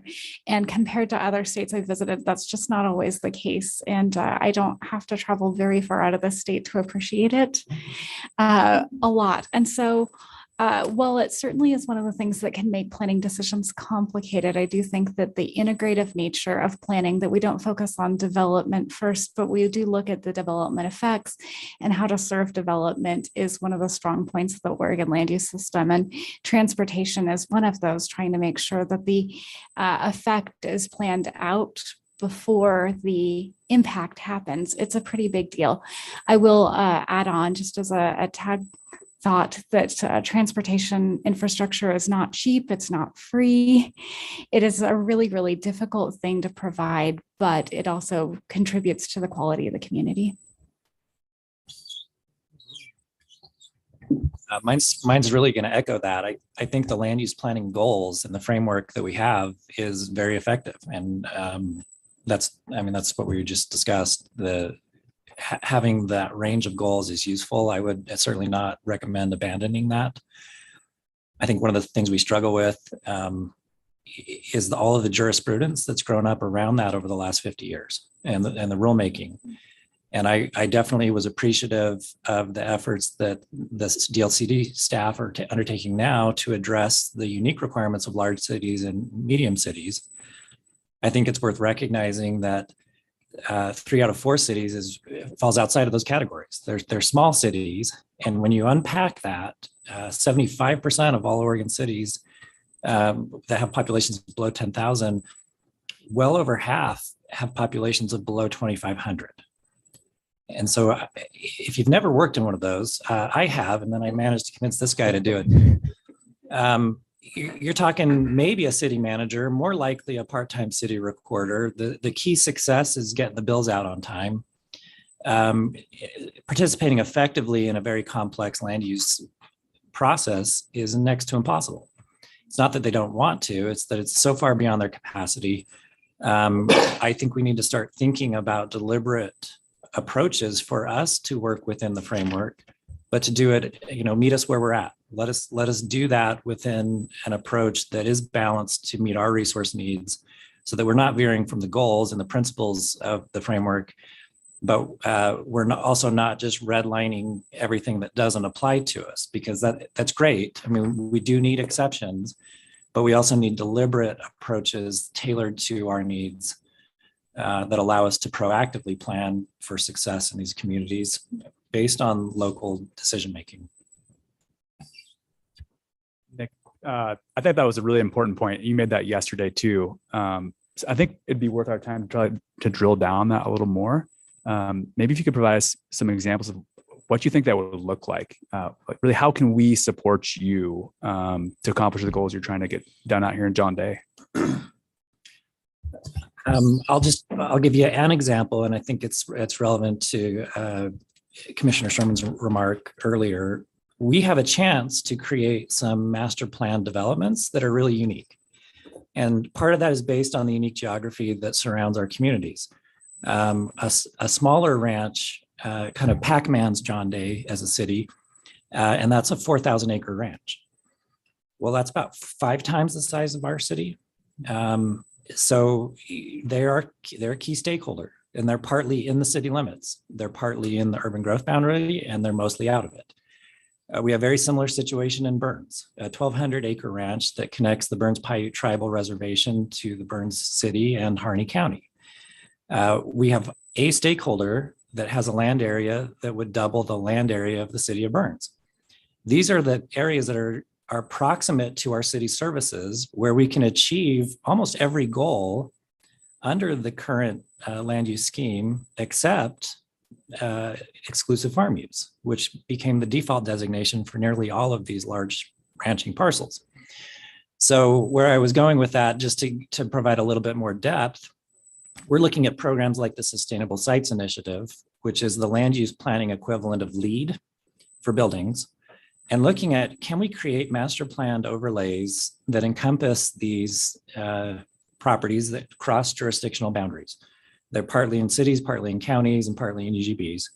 And can we create an approach that balances the goals of residential housing, infill development, density, transportation, infrastructure, with agriculture and natural resource use? It doesn't have to be all exclusive farm use or all industrial or all commercial. We can create overlay zones that meet the needs of our communities, and we can work together. I can work with Shannon. We worked together for years. We can work city to county. We can work with these property owners. In many cases, it's just one, and create master planned overlays that would allow us to be very deliberate about how we expand housing into farmland without devaluing the farmland.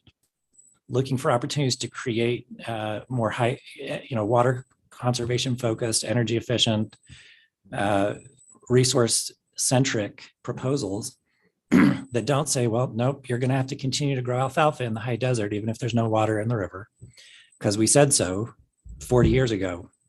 So I think we need to think about, rather than having us go through an exceptions process where anyone can challenge, anyone has standing in the state to challenge, to create a safe space to innovate. And let us lead with rural innovation and show what we can do at the local level, but back our play, because we don't have the resources to challenge 1,000 Friends of Oregon, and we don't want to.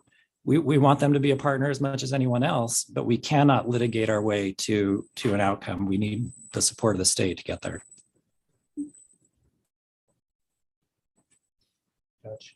Chair, we're a border county with Idaho, and I think some of the things that has been done here in Oregon the last 50 years are right, because when I drive to Idaho, I really don't want that to happen to us in Malheur County, but there's got to be some kind of middle ground, one size doesn't fit all. So I don't know, maybe Eric, you've got something to add to that? Yeah, we're a little bit unique just based on the border, but we're also unique that the legislature has also provided us with the Eastern Oregon Border Economic Development Board. The Border Board. That's the only thing that I know it as. So which has provided, the opportunity for some really great minds to get together and have discussions about what we can do to make us more successful against the differences across a river, right? The Snake River. And then you go over there, like you said, you drive over to Boise. I mean, I've lived there 40 some odd years in Ontario. You drive over there and all the prime farmland that would be untouchable in Oregon are all homes now. And we don't want that. I mean, we don't want to touch that. But I think there is some middle ground. Hopefully we can find rather than, supersiding, homes that, the legislation's provided to us. But I think there's hopefully some ways that we can compete with Idaho, because as somebody that's on the school board, I want people to come sit on the school board with me. I don't want them to go because it's easier and cheaper and available housing over in Idaho. I want them to come be my neighbor, come support my kids at their basketball games, come be part of my community, and not just come over and work with me, but actually come be part of my community. And it's tough right now. It's tough as a community member and it's tough as a, school board member and whatnot. So. Thank you. Commissioner DeBonne, Deschutes County again. Thank you, Chair. So one of the scenarios we have in Deschutes County, just section 36, southern edge of the county, square mile. It was parcelized before land use, 5, 10, and 20 acres. So it's about 50 parcels that just in this block of land. People have owned it for 20, 30, 40, 50 years in some families. Someday I'm going to go retire over there. So they go into our community development department and say, I'd like to build a house on the land I've been paying taxes for the last 30 years. Well, that's zone forest. Have you ever heard of a template part dwelling? Maybe you should call a land use attorney.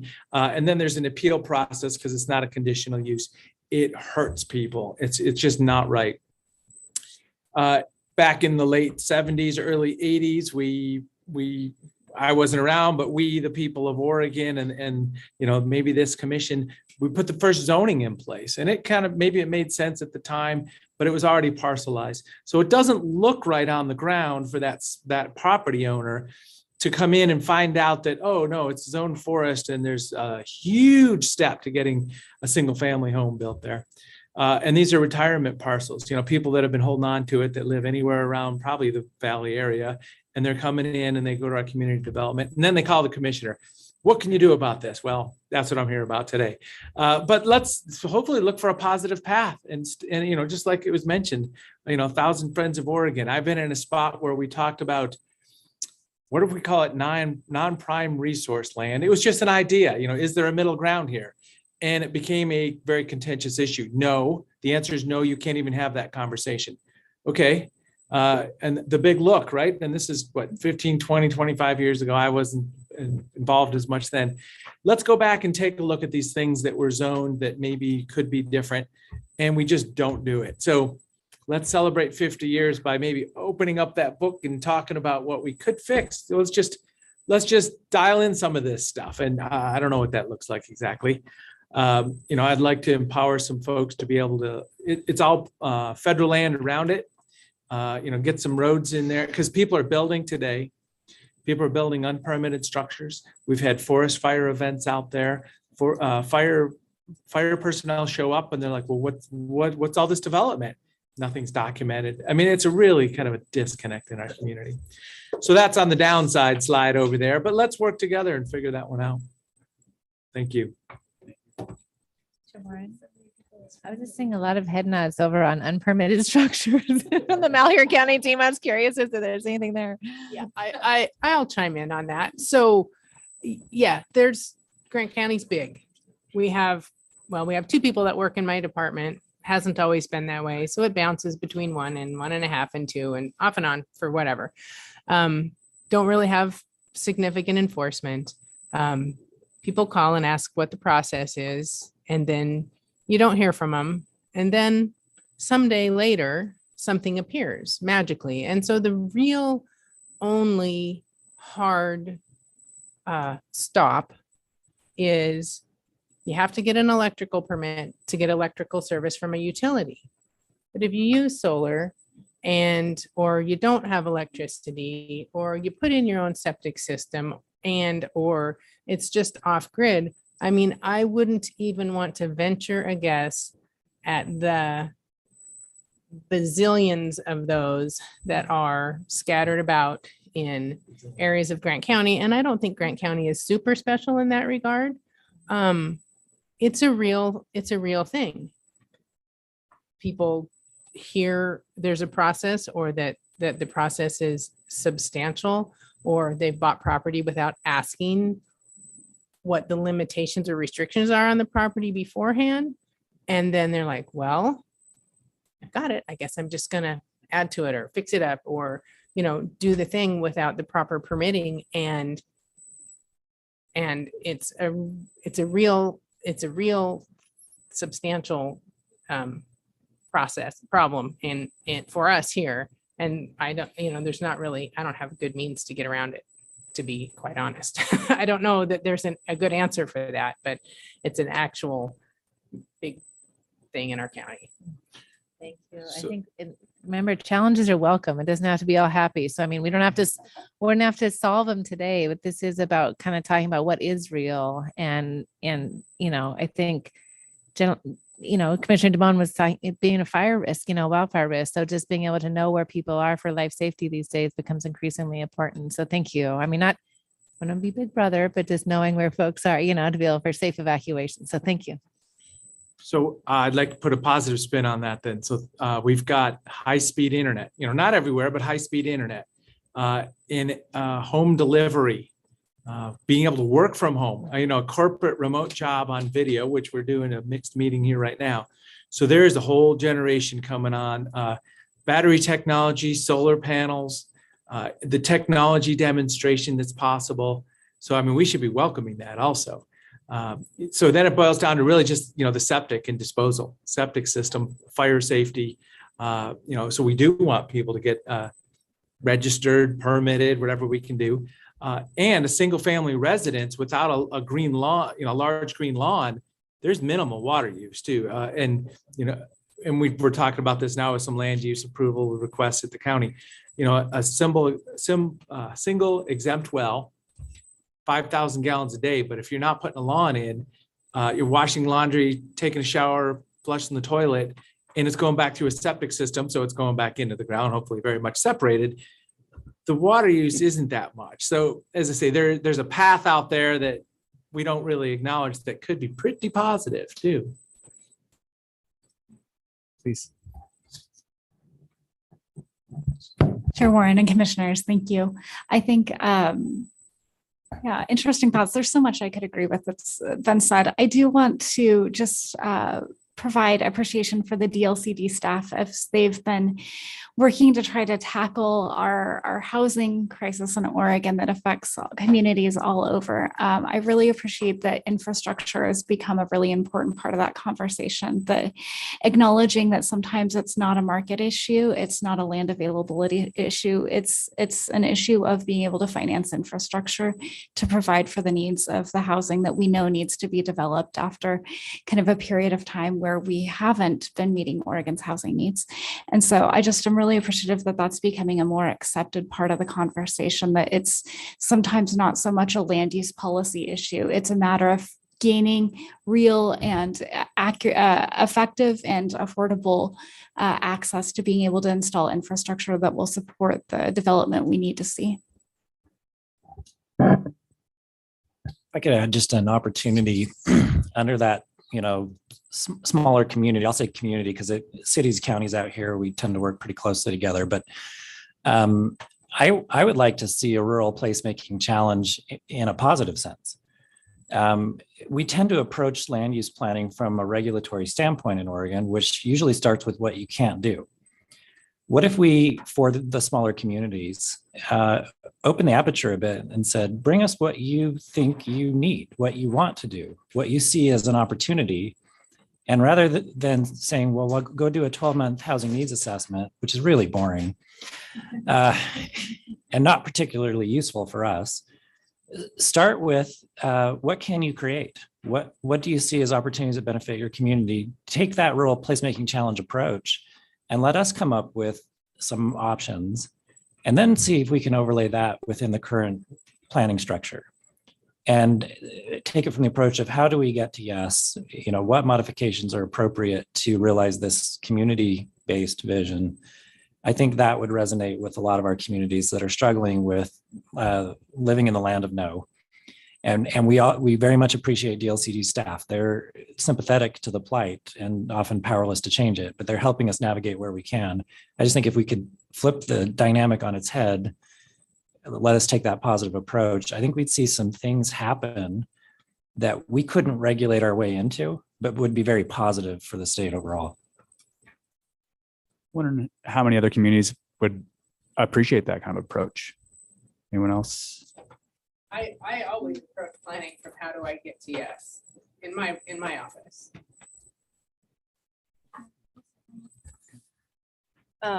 Just to paint a picture, Grant County has 9 incorporated cities, ranging from 40 people to 1,200 folks. So just painting that picture of capacity and reiterating what Nick Green was saying is half-time city recorders that are trying to get the utility bills out really struggle with the capacity to work on a plan in general. And it usually turns to Shannon in our planning department for support. And so just trying to paint that picture of capacity out here in these frontier communities, because again, frontier is different than rural. Frontier, our capacity is extremely limited and our infrastructure is a lot less, so.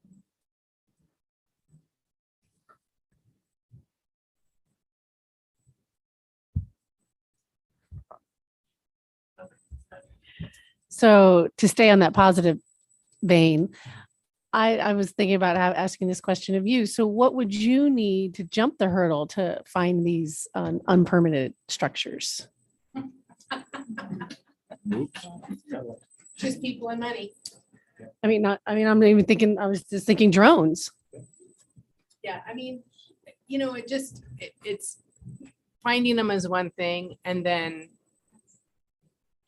getting compliance or getting resolution is a whole nother thing. I have one little complaint issue that is not related to a residence that I've been working on since March, and it's working its way through circuit court. And complaints take up, those kind of compliance things take up an inordinate amount of time and resources. And the really best thing is if we can head them off at the front end and either start them out going down the right route, where they're approved and permitted and doing it the right way first, rather than trying to get them into compliance after the fact, because oftentimes there's not a way to do it. And then you find something that's constructed and can't be approved because of the land use rules. And then it's like, okay, then you have to get somebody to take down a structure that they've invested a significant amount of money in. And, so all of that is just time and money and resources to make that happen. So it is a very convoluted problem.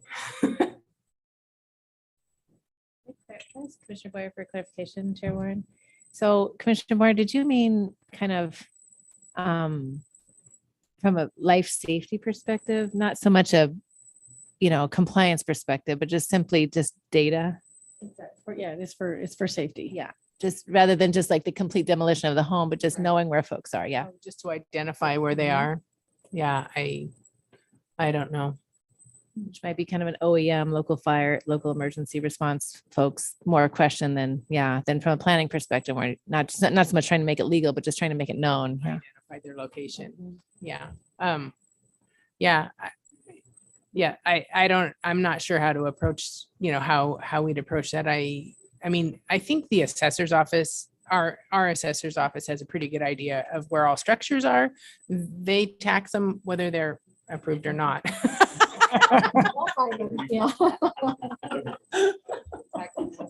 Unless they're really, really, really under the trees, they can find them. I'd like to respond a little bit to that too, Chair. Thank you very much. we want to give people hope that there's a path. So we're talking about 50 years of state land use. And the answer was, well, we zoned it this 30 something years ago. There hasn't really been an opportunity.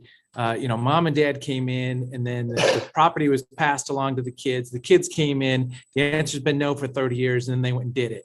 So as I say, it'd be nice to be able to take a half a step back and say, how can we get to yes?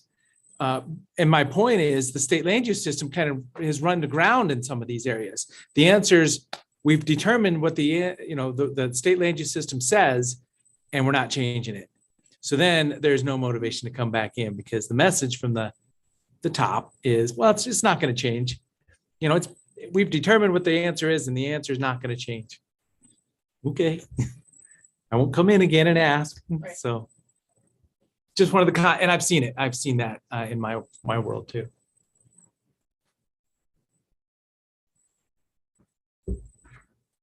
Thank you, Chair Warren. This conversation is so fascinating to me in a couple of ways. One is my sense, because we hear these kinds of themes quite often from folks. And so my sense is this isn't the first time that you all have said these things, right? This isn't new. And yet here we are having this conversation again. So I think it's important that we don't continue to lose this conversation, right? Because I think the theme is the same. And one of the things I'm so grateful for about coming out here and being able to be in the room with you all is this understanding about how much more knowledgeable you are about your local community than we could ever be from where we sit on the other side of the mountain. And how do we balance that with the rest of the system, right? And what I actually wrote down, I don't want to jump to solutions, but what I wrote down was outcomes-based local options. Right? That what we hold people accountable for is the outcomes that we share, that we can agree on as a state, as a community, whatever, and then go do that. It's kind of like what you're saying, Nick, right? That's how we can innovate. We know what the outcomes we want are. I don't know if the best way to do that is to regulate to them. Again, I get to say that kind of stuff because I'm the new guy, but that's a little bit of what I'm hearing from folks. And how do we balance that against the system? How do we balance it for you all in saying, because we also hear the capacity issue, right? So how do we balance putting that onus on you and providing you the support you need while also providing you the flexibility and the options you need? So there's a lot of balancing there, but it might be out of balance a little bit right now, is my sense.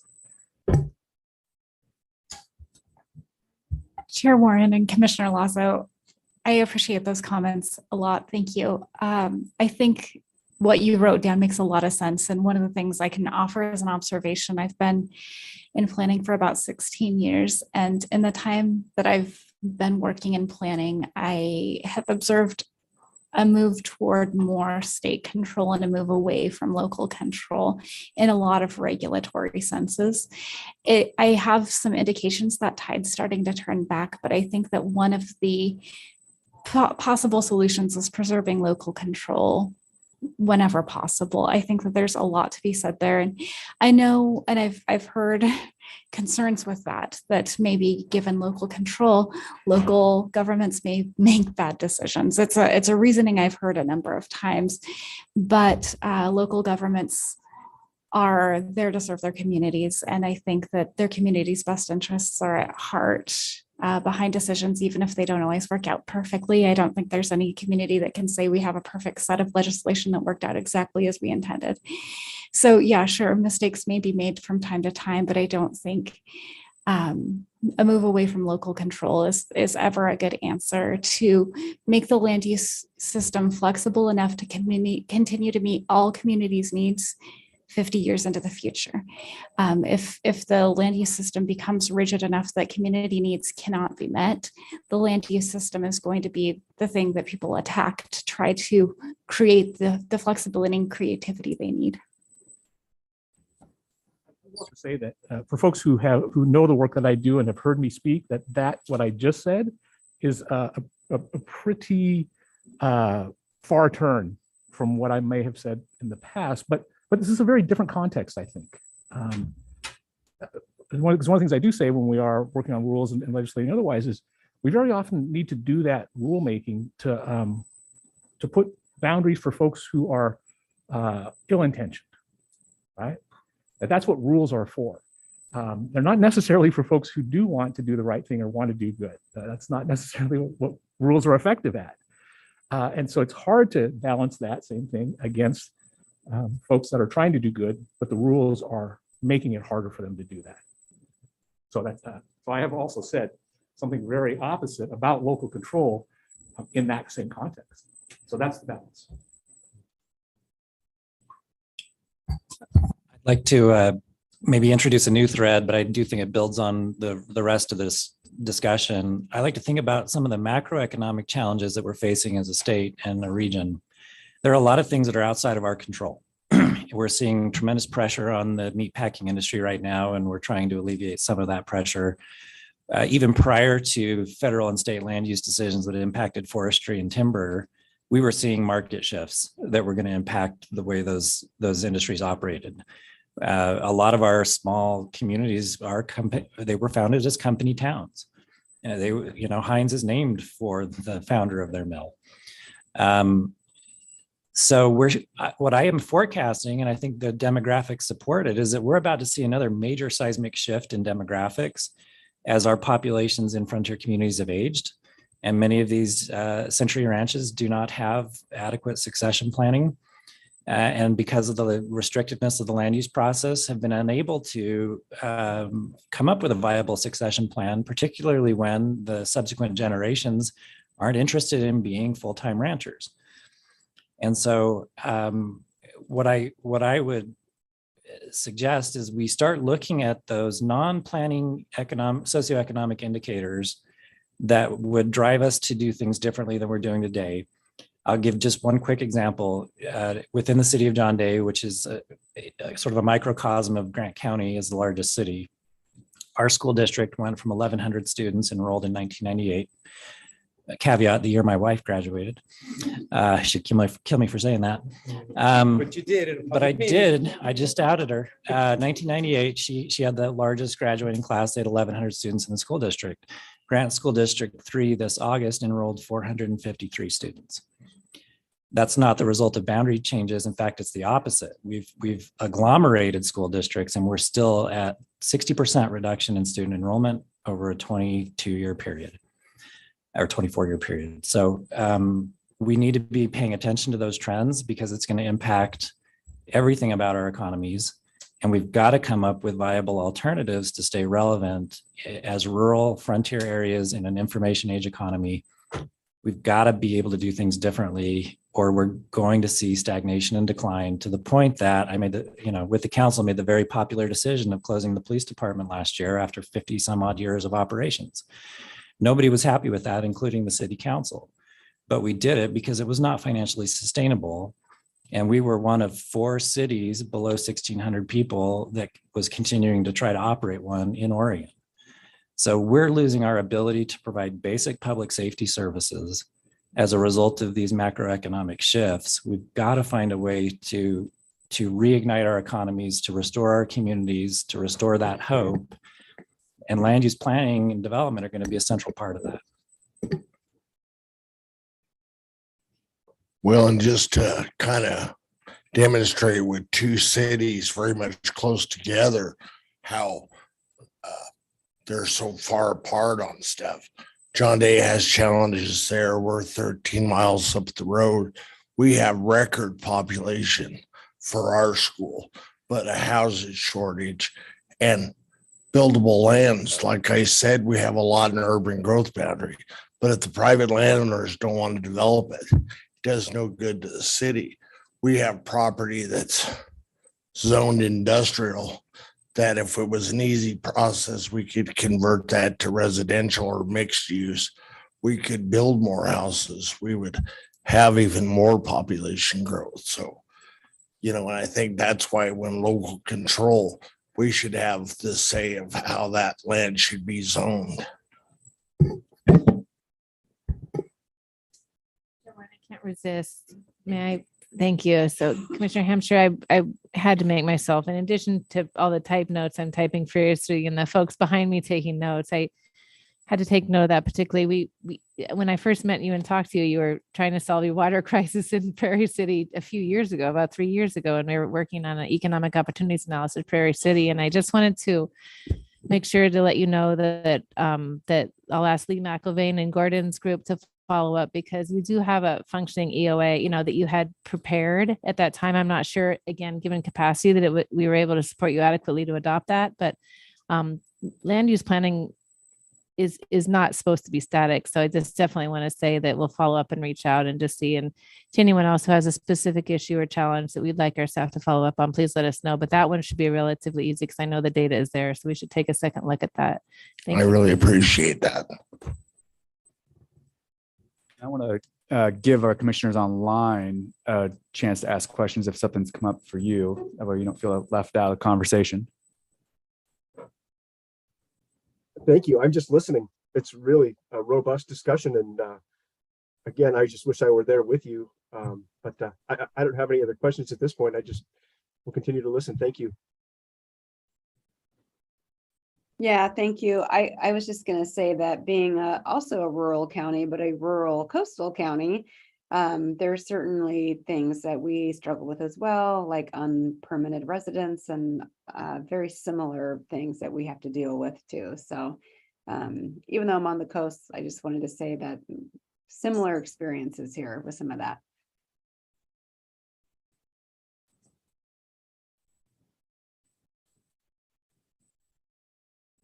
What else do y'all want to tell us?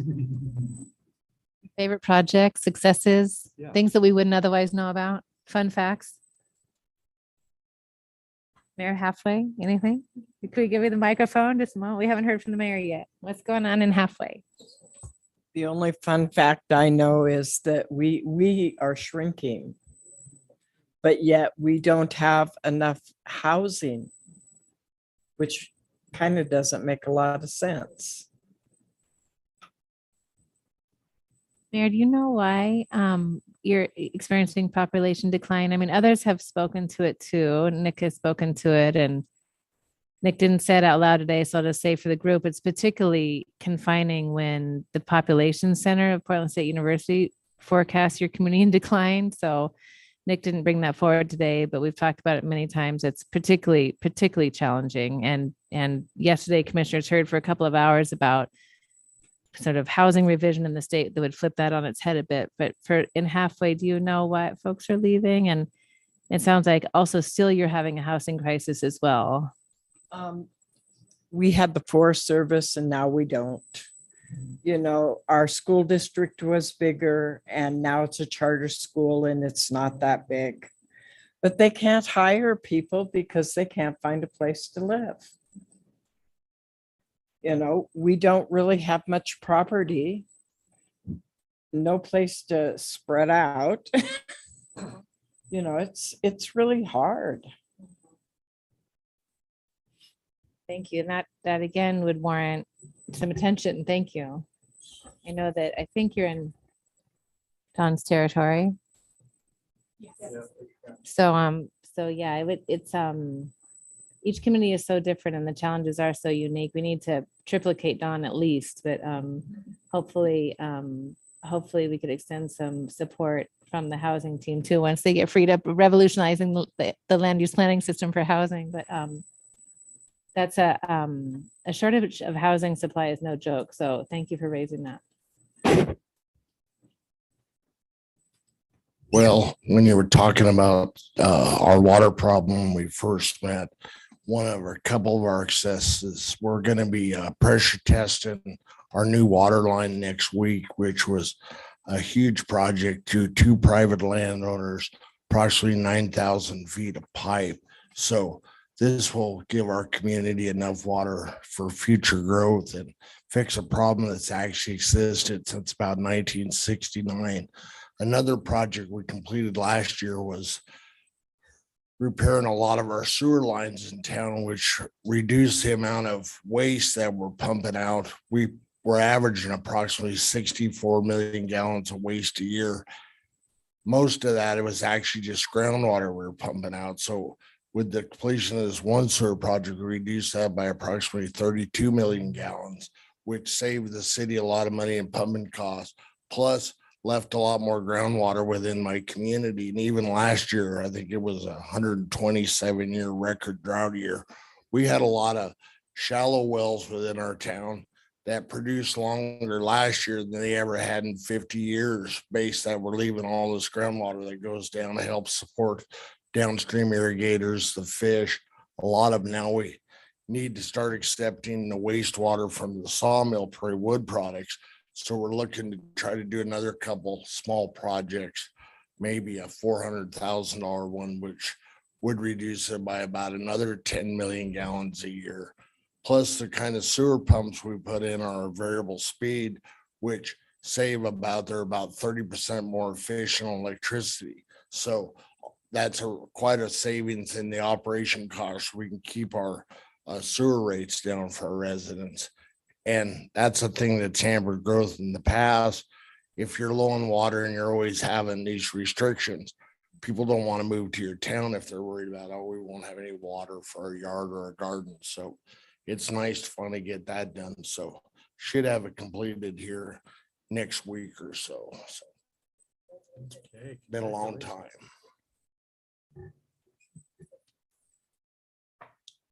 I think on the theme of opportunities, and I'll poke at a sister agency, and I promised Courtney Warner Kroll I wouldn't do this. So here I go, breaking my word.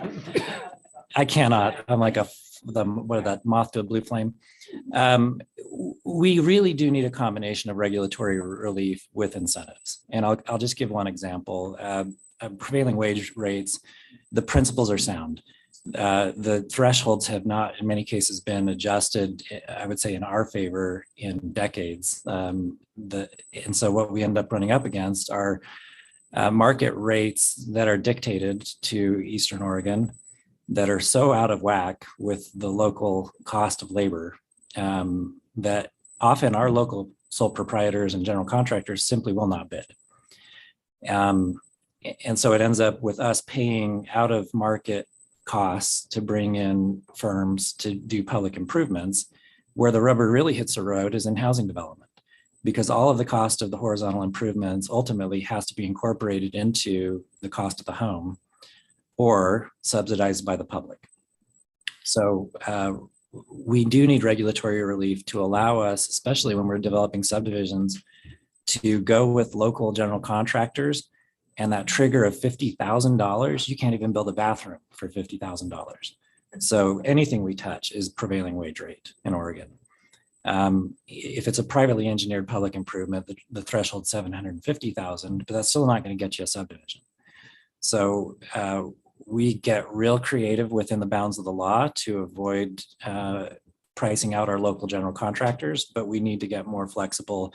That's fortunately not your issue, it's a sister agency, but it does affect our ability to implement land use planning.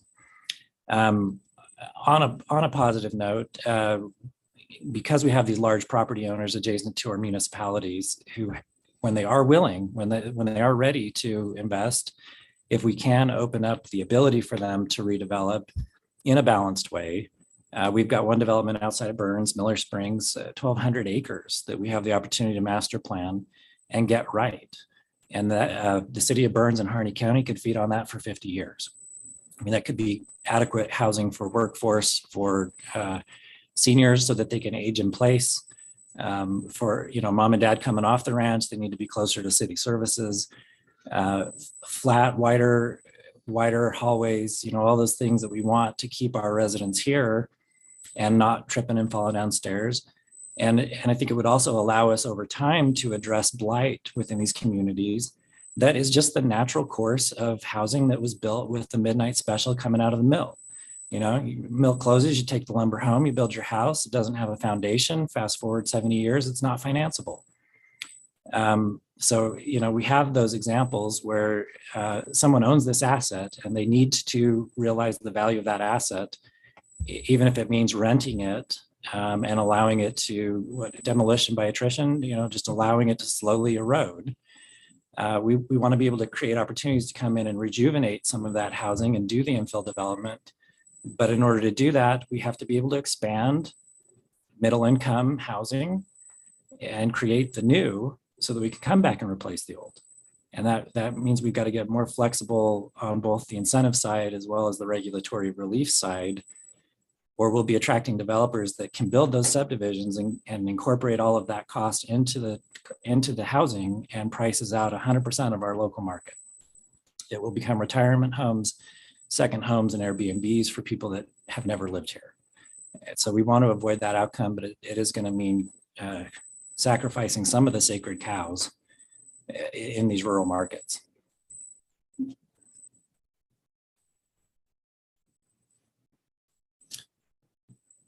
Chair Warren, one more topic, accessory dwelling units in rural. So we've got a dependency with a fire map, and I think you and I were talking about it. I'm not real sure where it's going to go here in the near future. Department of Forestry is putting out putting a plan together to get a map out in a year. And I thought there was a kind of a direct dependency on being able to proceed. So a sense of place for Deschutes County, there's 9,000 something possible parcels. So there's a big play there. There could be 9,000 accessory dwelling units in the rural. 2,500, I think, was the number generally that are not in a high or extreme fire zone. So those are the kind of the easy, safer ones. And then for higher extreme, building requirements, defensible space requirements required to be in place. But that's fine. I mean, we have a house there already probably. So it's just, maybe that next step. So just a topic that's going to be really near and dear to maybe about 10,000 property owners in Deschutes County, getting real clear on that. So as I say, for me right now, I don't know what the status is, if it's a hard dependency on that map or not. So, and yeah, we don't need to. John Jennings. So you're right, you're set with that. I appreciate you bringing it up. It's not an issue just for. You might want to get out of mic because there's some good folks out there online. Yep. I don't know. So you say your assessment, Commissioner, is accurate. It's a direct dependency. Well. So I'll get a chair. There you go. I thought I was in trouble. So that's our understanding, right? That the ability to put your program together is one thing. That's available now, but to begin actually approving applications, we understand that to be dependent on both the map as well as the building codes that are updating the R327, I think, code. So that's the way it reads now, to our best of our understanding. And there's a lot of jurisdictions looking at that. So, your point is well taken. That's the best we know. So that hurts because, we thought, okay, well, we're going to stand by the short session. There was a fix to the legislation. Now we're doing we just had our planning commission meeting the other night. The citizens are involved. We're going to publish rules at Deschutes County. And now there's going to be another year delay because of the maps. Ugh. So again, Commissioner, I appreciate you bringing that up. We're sensitive to that. Obviously, that's a legislative item. It's not a rule. Yep. But maybe we could do something about it in the long session. Well, I think that that's an AOC issue, perhaps.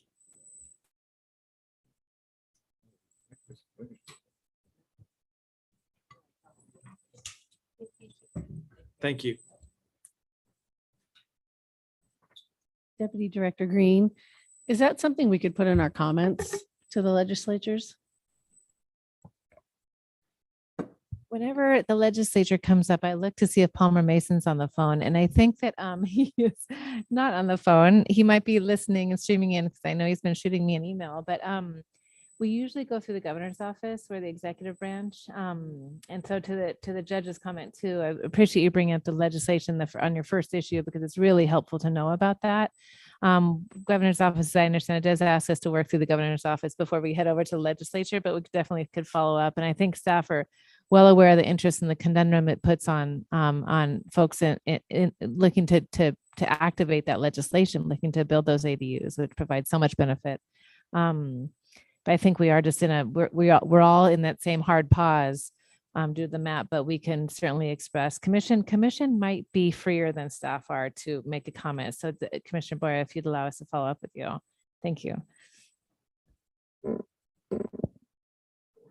in the recommendations to report to the legislature might be the other place, right? I mean, that's what that's for, potentially. So some form of exemption, or, so that we're not on a hard pause for a year.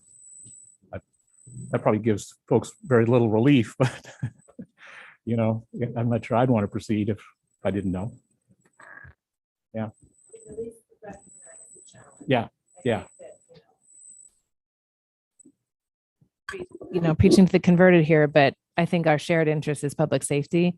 And so people are looking to get it right, and we might be, state as a whole, we might be getting it wrong out of fear of doing the wrong thing before we do the right thing. But we just ask for grace and patience as we figure it out among state agencies and with the legislature's guidance, how quickly that can be freed. But I think it might be worth noting, and I'm just looking at Sadie there because I know she's working closely with Susan Millhauser and John on those wildfire recommendations. At least we could recognize the conundrum in our report. So we're not silent on it. Yeah, at a minimum. Thanks. And then Director Bateman, I'm not sure if you know, but commissioners were asking if they could kind of weigh in on a certain issue with the legislature. And I told Commissioner Boyer we would follow up and check on that. Usually I had mentioned that as staff of DLCD, we're in the executive branch. We can't move quick without, coordination with the governor's office over to the legislature, but we just mentioned we'd follow up with commission. Thanks.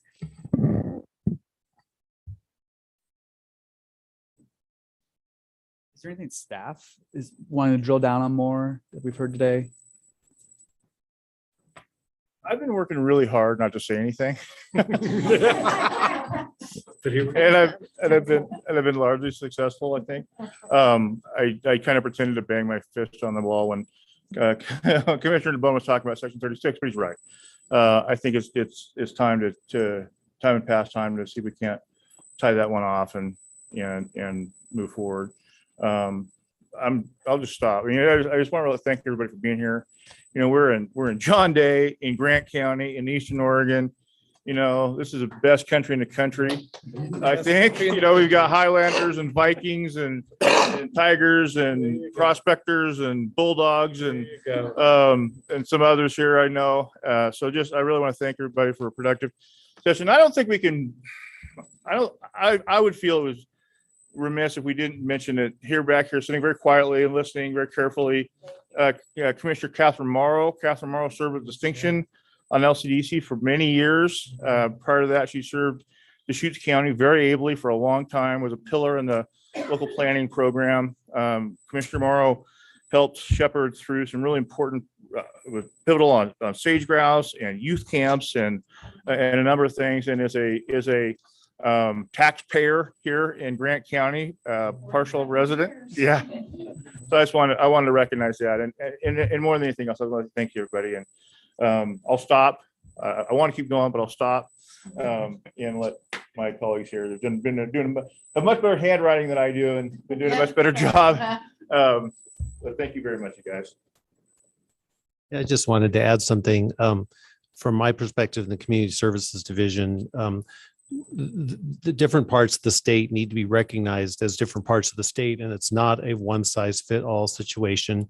And if there's a way we can solve an issue in Eastern or Central Oregon that fits in with the character and the needs of this community and is not pigeonholed with the rest of the state, I'm always looking to try to do that. And I think an example of that was the rail switching yard urban growth boundary expansion in Malheur County in the city of Nissa.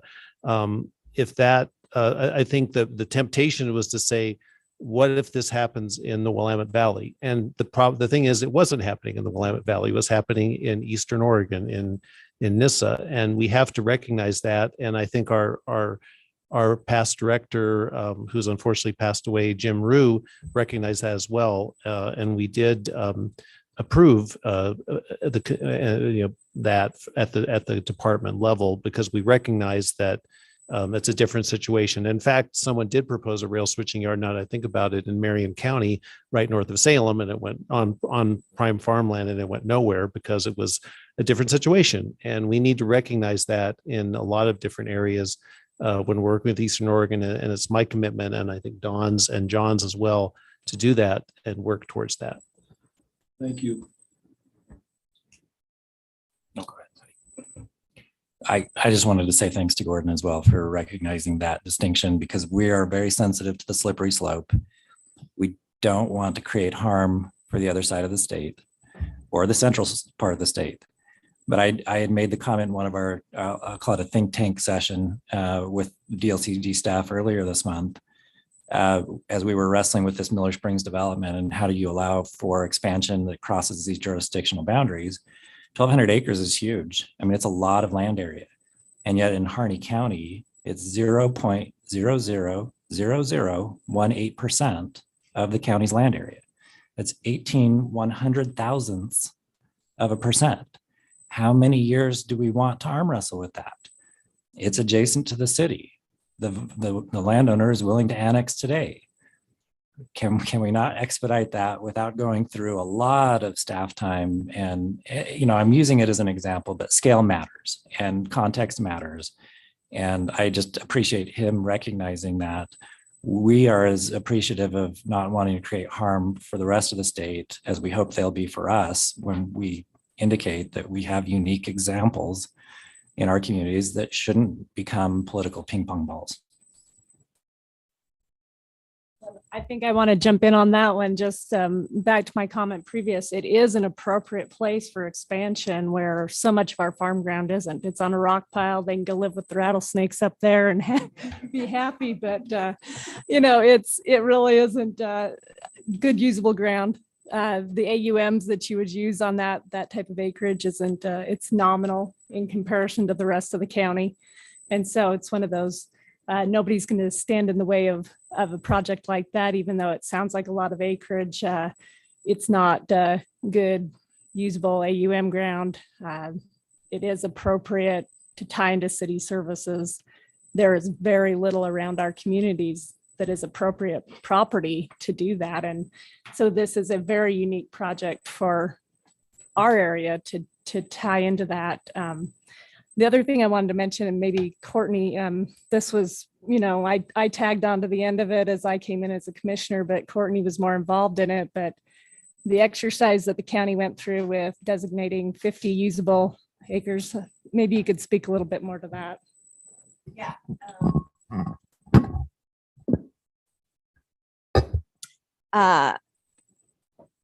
Commission. Yeah, I think that's maybe another success story or sort of ongoing success story is Senate Bill 2. So it's allowing Eastern Oregon, well, not Eastern Oregon necessarily, but no growth counties. We go back to that sort of no growth county designation. What? We don't use that. Rural counties in Eastern Oregon. The ability to kind of, instead of doing an economic opportunity analysis within the city, do that at the county level to then allow the county to identify 50 acres that can be rezoned for industrial or commercial employment land opportunities. So we've had Harney and Wallowa counties have gone through that process already. And now we have Wheeler and Union counties that are about to or are undertaking it right now. So I think you guys have provided resources to help them identify consultants and kind of work through that process. So it's been I think we're doing about 2 every 2 years. It's a big process to look at all the employment opportunities outside of sort of the city area. And, as I was a part of the technical advisory committee, and some of the land that Nick is talking about was really identified as great opportunities for the future.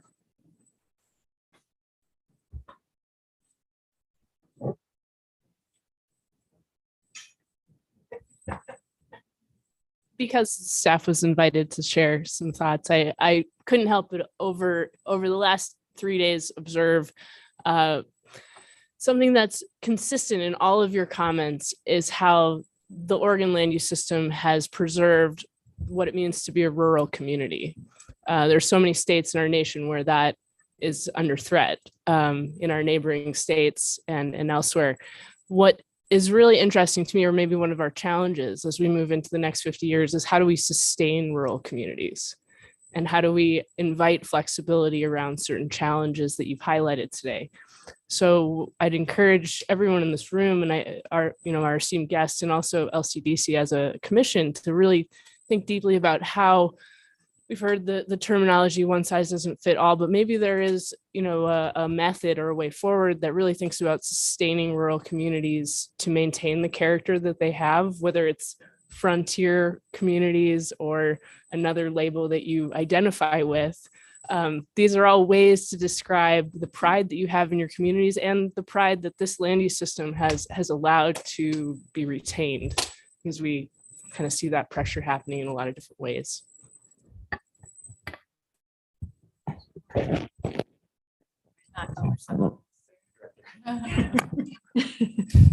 Just wanted to put a shout out. I know we're about to close out. We promised to close on time. I know that several of us will be staying on and are available for conversations. But as I've had the privilege to staff our local official advisory committee, at the request of our director, I want to just put a shout out that we'll be recruiting for 3 new local officials to be on that committee, and that's any elected city or county representative in Oregon. And this commission really values the advice of LOAC. And I promise it's not too time consuming, but right now we don't have any representatives from Central or Eastern Oregon or any large or particularly small cities. So if any city, county elected officials out there might be interested, please look for an email from us and consider applying or inviting one of your colleagues to apply. Thank you. Turn it back over to the chair. Thank you, Deputy Director. Might say something just in closing. Go ahead. Thank you, Chair. So I just, first of all, wanted to say, wow, Eastern Oregon is amazing. Growing up, I grew up in the Dalles. I've been with DLCD for about 4 months, and you guys have it really channeled in. It is, I stayed in Burns for 2 nights. The urban renewal, or excuse me, just the revitalization for downtown was phenomenal. One other thing, kind of going on what Maddie said, the energy that you all have and the pride that you have for your communities is amazing. And it's really inspiring to me. When I took this job, there was about 3 or 4 regional reps that were actually doing my role. And when I came on, they were all like, dang, I'm losing Eastern Oregon. That's some of my favorite people. And I will tell you, I agree with them 100%. And I look forward to working with you all. And if you have any questions, definitely reach out to me. Thanks.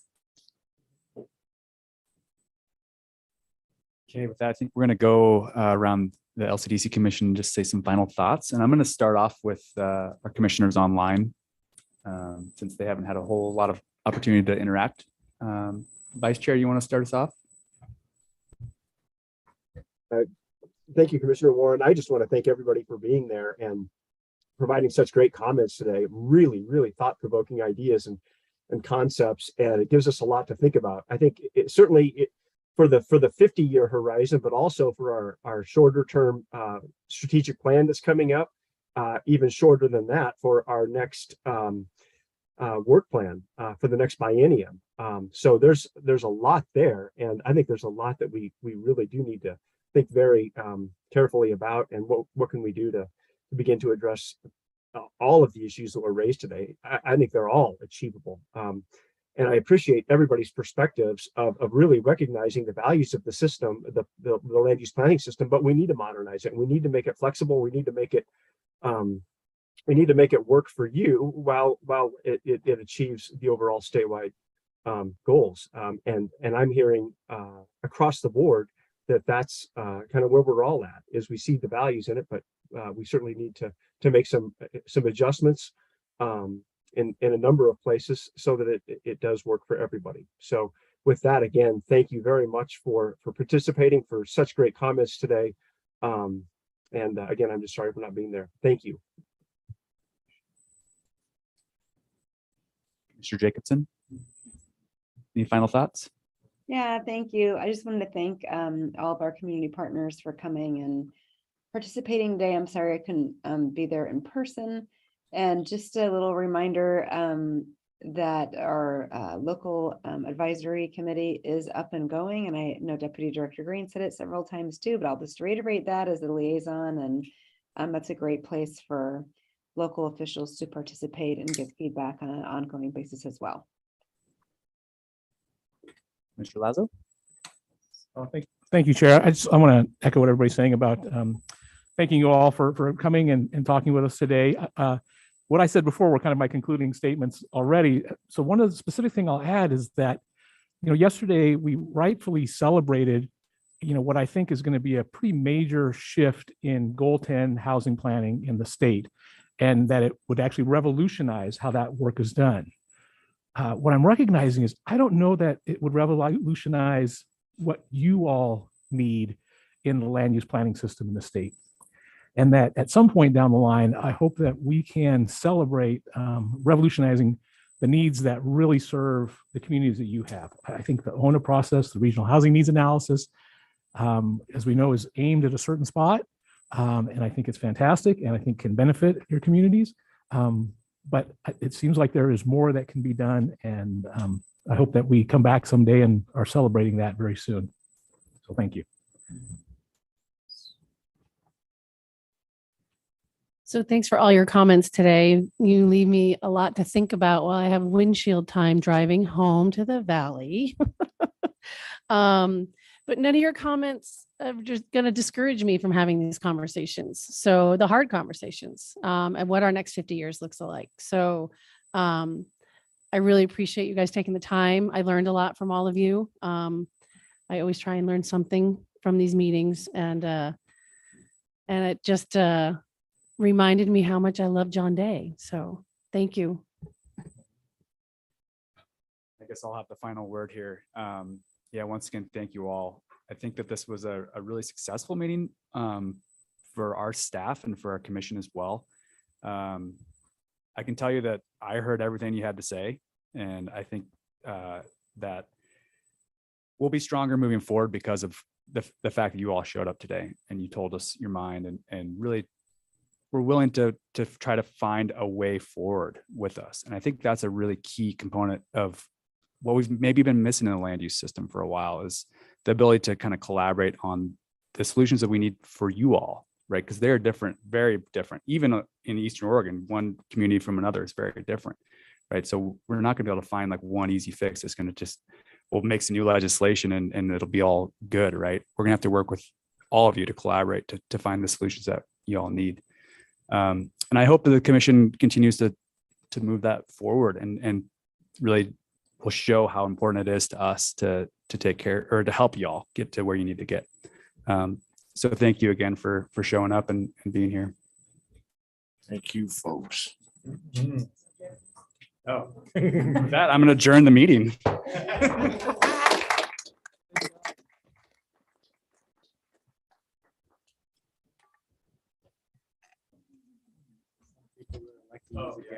And Commissioner scorecards. Don't forget your scorecards. Sometimes you're like, pay attention, everybody. I kind of look for one.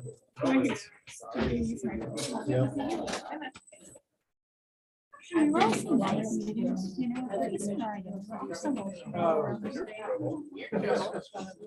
Still beautiful out there. Yeah.